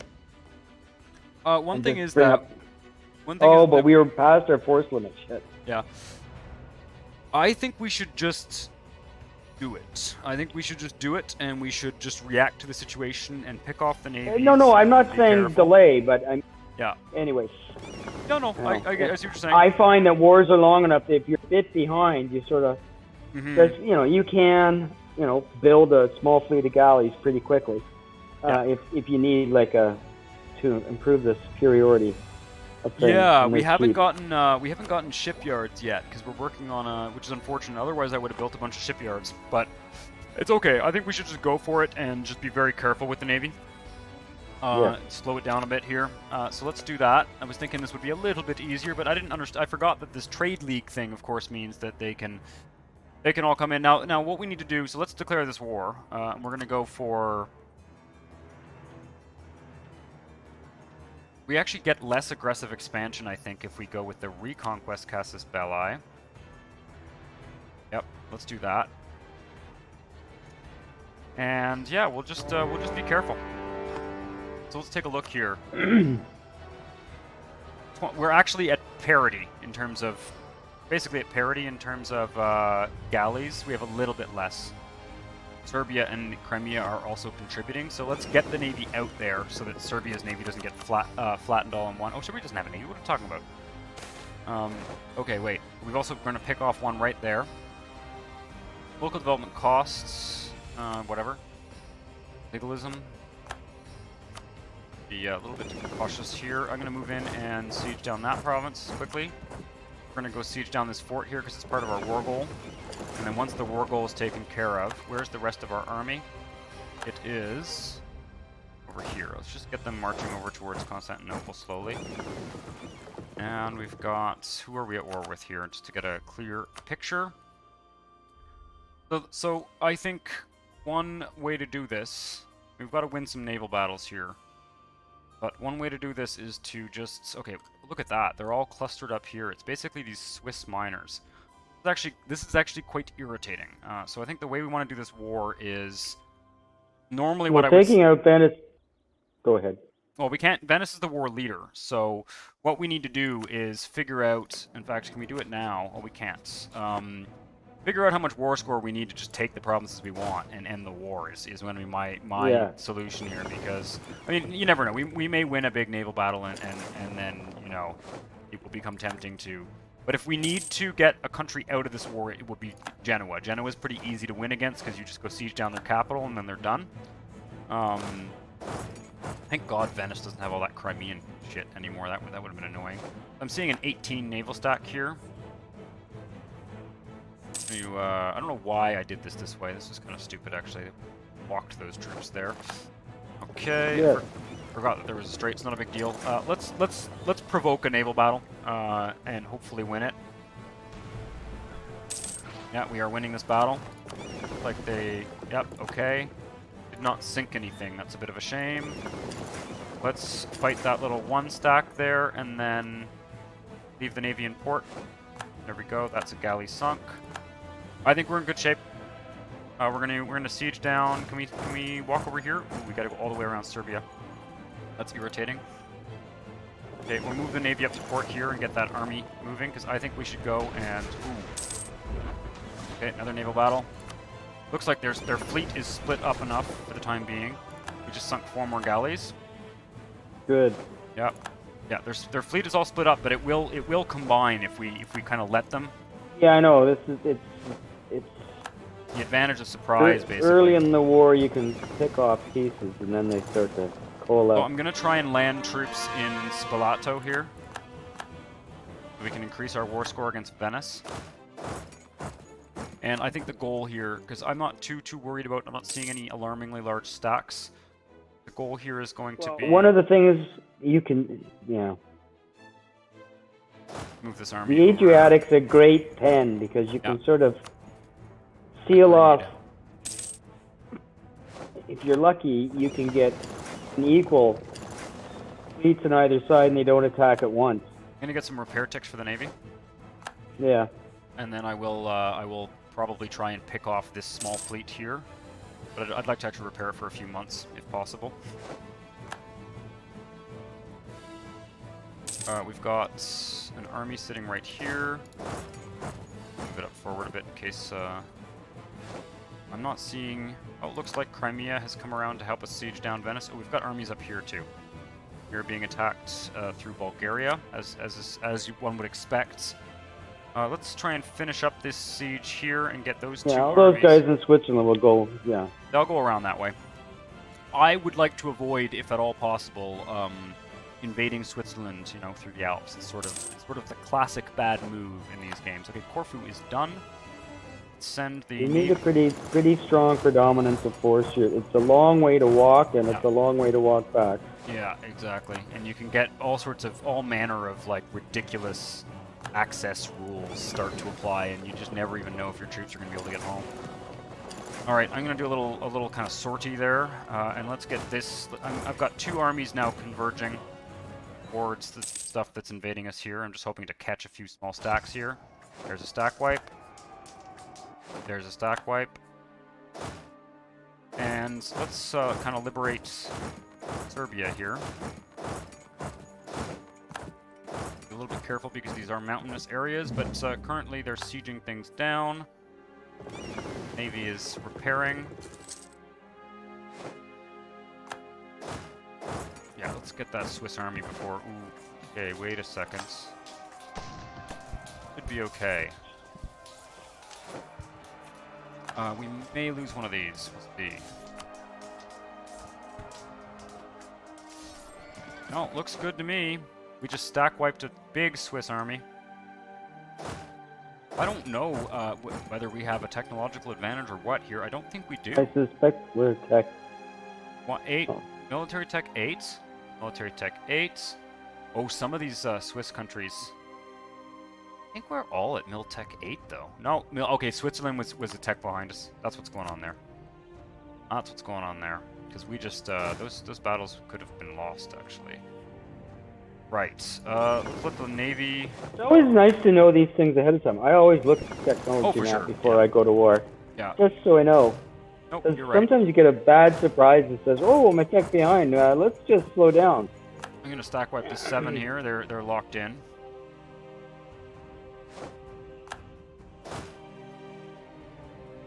The good news is, though, is they've come to us, which may mean that you can go to Venice. Yep, that's what we're doing. If you need war score, you see. We are at 24% war score now. What do we need to? What do we need to take what we want? Oh, we don't want that. We want this and this. We need 25. We only need 1 more war score. Probably a bit more than that, actually. Let's just hand this province over to Serbia, just so I don't forget. Just simple. And yeah, I think the easiest way to do this, aside from continuing to stack wipe them, there's a big Venetian army. Interesting. That's tempting. I don't have... Just get your war score. That's all you really care about. Yeah. Right here. I'm going to see if I can get this army over here. The idea is to pick up this army and take it to Venice. Okay, interesting. We've got now a fair number of troops moving through here, and I'm very, very tempted to... What's the terrain like? Not great for the attacker, but if I can get this army around, if we can kind of... Got an army coming in from behind. I don't want to ship them to Venice, because they'll start unsieging stuff. These guys. Yeah, I don't know. You've got to get rid of that stack. Yeah, well, you can see I've got an army coming. I don't know if you can see, Dad, but I've got an army coming around. No, I know what you're doing. I'm flipping between two screens and I'm listening well. Oh yeah, for sure. No, you got it. Okay, we're gonna catch, I think, half that army. Oh, maybe both. Ooh, this is a big battle. Okay, yeah, we're in good shape. A little bit of a... Oh, we just stack wiped. We just stack wiped like 30,000 troops. I don't know what is going on. How is that? Yeah, well, don't forget, you were drilling. Like all of your factors are high. It's not just the technology's on par or ahead, and you've got a good general. You've got all the factors in the army. I also think, Dad, that the Ottoman units at this particular tech level have more pips than the Christian units. I think that's what's going on. I think that we have better pips, basically. I'd have to... But we're not even at 1,500, eh? Well, that's it. So, yeah, we're amazingly... I mean, like, we are 30 years into the campaign, and, like, look at all we've taken. It's pretty... We're really on fire here. We've gotten a fair amount of good luck, I'd say, just in terms of diplomatic circumstances. I'd say so. Diplomatic circumstances, being advantageous and stuff. Yeah, whatever. Okay. And a bit of money because of essentially lost troops, but that's okay. We're at 80,000 manpower. Can we just end this war now? Actually, not because. Okay, Corfu. Well, there's no point in getting the attrit if you can avoid it. It's expense. I agree. A nuisance. We can end the war. And then the other thing is to check. Okay, just see if you can end the war. Yep, we can. And then you got to do a survey of, where Poland, Lithuania, Russia all are. Like, who's our big opponent out there? Because there's going to be one. Yeah. Do you think we should just end this? take the land and... If we can get what we want with a little bit of cash, that's all we care about. Or tribute. Yeah, I mean, there's no point in maxing this. This is just... Yeah, I think so. I think because the other thing too is that I think we'll probably call it a night after this peace deal here, and maybe we'll just do a little overview of the situation. But my feeling at this point is that, well, we're going to unlock the missions for Bosnia, and it might be worth reasonably soon just, vassalizing Bosnia or whatever. But aside from that, we will start to really aggressively turn our attention here at this point. So again, 80,000 once we've gotten Bosnia out of the way, we've sort of like sealed off whatever's going to happen with Wallachia, but we've sort of like consolidated our western side. Yep. We weren't going west. Then we have to figure out what are we doing east. Yep, I agree. Right? I agree. Because there's 3 different directions we can go. And anyways, that's the big discussion. We'll probably spend 20 minutes talking about that. Yeah. Weighing the pros and cons. Because it'd be nice to do something, I don't know, novel or extremely aggressive. Like if the dice are really rolling our way, we got a lot of choices. Yep. I agree. I want to see if I can get actually war reps from them. Yep, I can get war reps and a bit of cash. That's great. War reps and 10 ducats. That's good. That's good for me. The war reps are probably more valuable. Even though Venice at this point is probably not a very rich country. No one is going to be. Yeah, no one's going to be a rich country once we're done with them. Right. Okay, so that's done. We can now complete the mission to conquer Serbia, which actually opens up... Oh, it gives us claims on Bosnia and Wallachia. Wow. Yeah. Look at that. So we can actually, potentially, how much development is here? It gives us a choice. Yeah. 9. I don't know. I think we can actually probably vassalize Wallachia and even, maybe we can either, make a sort of weird Yugoslavia-type nation, basically, by feeding Bosnia to Serbia. Or we can decide to have a little vassal swarm going on here. So that, I think, is... keeping in mind that reduces the number of other relationships you can have. I agree. Yes. Short on relationship numbers. We can also... I mean, it looks to me like we're not going to be diplomatically vassalizing Wallachia. It was sort of worth a shot, but I'm not seeing particularly good numbers up here for that. Very hard when they're a different religion. It is, yeah. It is. I feel like I've done it before, and historically it did happen. These are multiple provinces, and they're different religion. There's just a number of factors. Like I did vassalize Georgia, but that was 1700s or something, and they were the size of a pipsqueak or something. I'm just gonna make a core of Corfu, because it is part of a Greek state. But yeah, so either we make a sort of a Yugoslavia of sorts. By combining Serbia and Bosnia and Herzegovina all into one province, which arguably not a bad idea.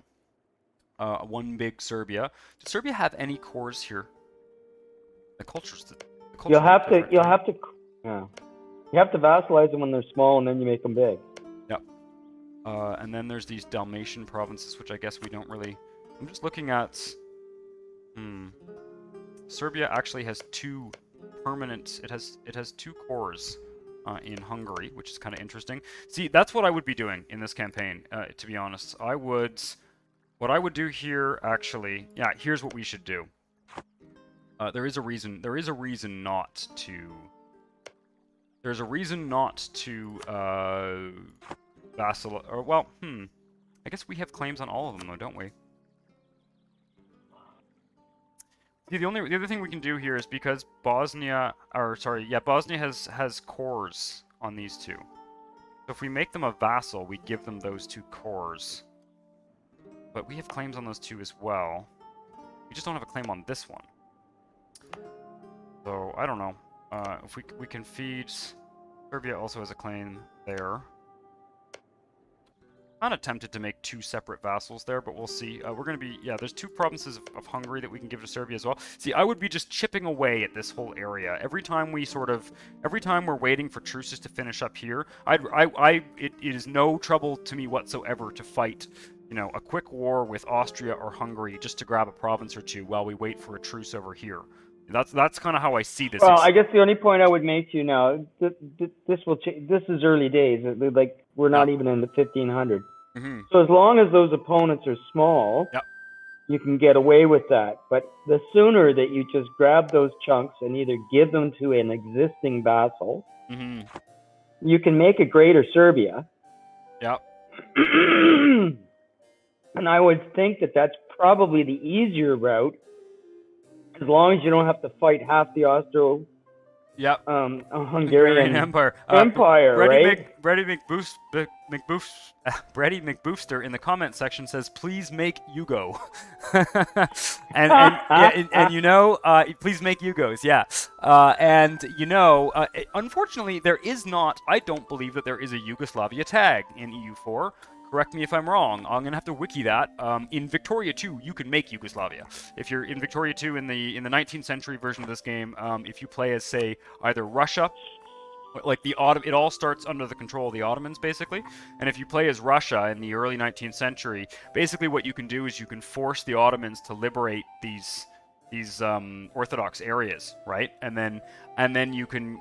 You know, reverse process. You can basically turn it all into this big Yugoslavia, which is sort of indirectly what happened to a certain degree. You know, as the Austrian-Hungary, like after World War I, they created Yugoslavia because they felt like there needed to be a big, powerful country between, you know, the Balkans and we all know how that went. But anyway, yes, we could make essentially, even if it's called Serbia, it would be like a greater Serbia that would be essentially have the shape of Yugoslavia. Anyway, and I think we also get the big question here actually is we get to complete these missions. All provinces in the owned by Ottomans or its non-tributary subjects.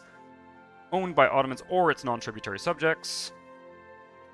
And then we get these claims here in Hungary, owned by Ottomans or its non-tributary subjects, and yeah, so we could feed Transylvania to Romania. Yeah, my only caution, as I said at the outset, is if you have too many entities, then you might crimp your relationship numbers in terms of alliances or other activities. Yeah. We don't want to use up. And because once you got a vassal, you know, you got a choice. Yeah. To either annex it, which we're not doing because for a number of reasons that wasn't our approach here. You don't want to screw that strategy up. I think what we do is we create relationship.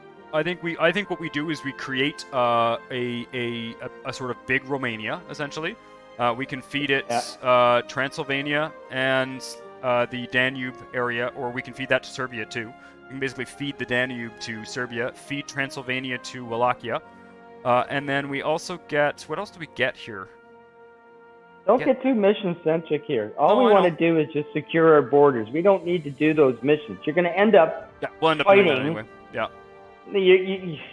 Those armies over there are going to get bigger and bigger sooner or later. Well, this is, I guess, my argument. My argument here, you know, we're going to do this kind of strategy talk here as we wrap up.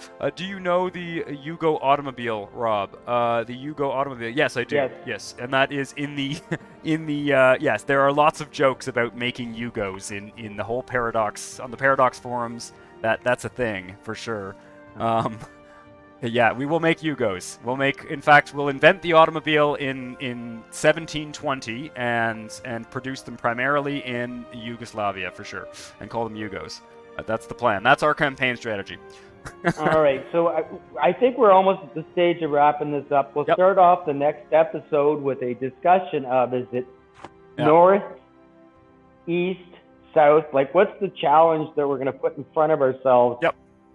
For this spectacular start for the Ottomans, because we really are, at least calendar-wise, rocking and rolling. We are doing very, very well. I'm just taking a look at what the... Yeah, for some reason, I thought that we got some more stuff that's, like, in Austria, but... Oh, it's down... Is it down here? I'm just anticipating Imperial Conquest. What is this? No, not really. Basically, you end up taking a good chunk of Hungary and a tiny bit of Austria if you do all those missions. Yep. But I mean, the earlier you do that, the The earlier you do that, the easier it is, though. You know, neuter the Austrians before they get big. That's my point of view, and then invest hugely into. It all depends on. You know me. I resist the tides of history. Yep. Especially being the Ottomans, and if you're not careful, you end up just doing the mission tree, and it just sucks you in. And I agree. Right. I think we can do this entire tree and I will say this, over time though. anyway, because it's fairly easy to do. But go on. It's all. There's a matter of degrees, because every time you do one of these chunks, it's like a 5, 10, 15 year delay that you're delaying doing stuff on the other side of the world because your armies aren't there, or you need to build up your reserves or what have you, or your money.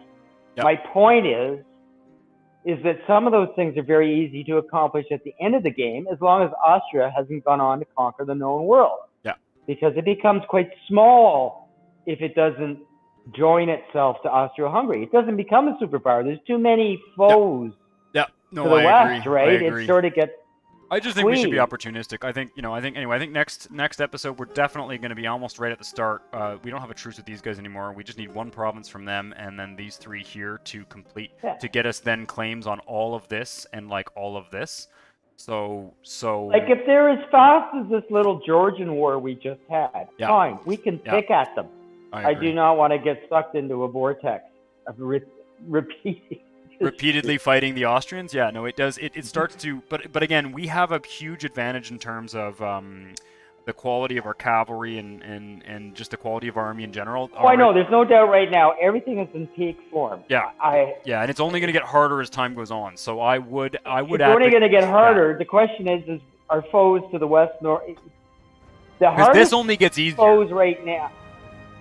I mean, it only gets easier to expand east, right? These countries just fall farther and farther and farther behind. So the more that we're able to create a string of powerful I can tell you right now, Persia, Fars are not going to be far behind, and they're going to stay right there unless you absolutely wallop them. No, and right? it is rough fighting in this really rocky terrain here. So anyway, we got lots of time to make those decisions. We're going to have that fight in the next episode for sure. All right, well, thank you all for watching, and we will probably do. It seems like for now we're doing these every Sunday. So I'll start scheduling them a little bit more in advance. Just getting them on the calendar on YouTube a little bit more in advance, because it's sounding like, Dad, I think we're doing every Sunday basically at this point. Unless we're gonna finish this game out. As long as it keeps going like this, we're gonna. Oh yeah. I don't see why. We may even squeeze one in. We can squeeze one in a week too. I mean, we'll see. Well, we don't really have a schedule for this right now, but we'll. No. We will. If we do next time, I'll try and post the stream a little bit earlier so you guys know that it's coming. But thank you all for watching. Feel free to comment and all that, and we will see you next time. Ciao.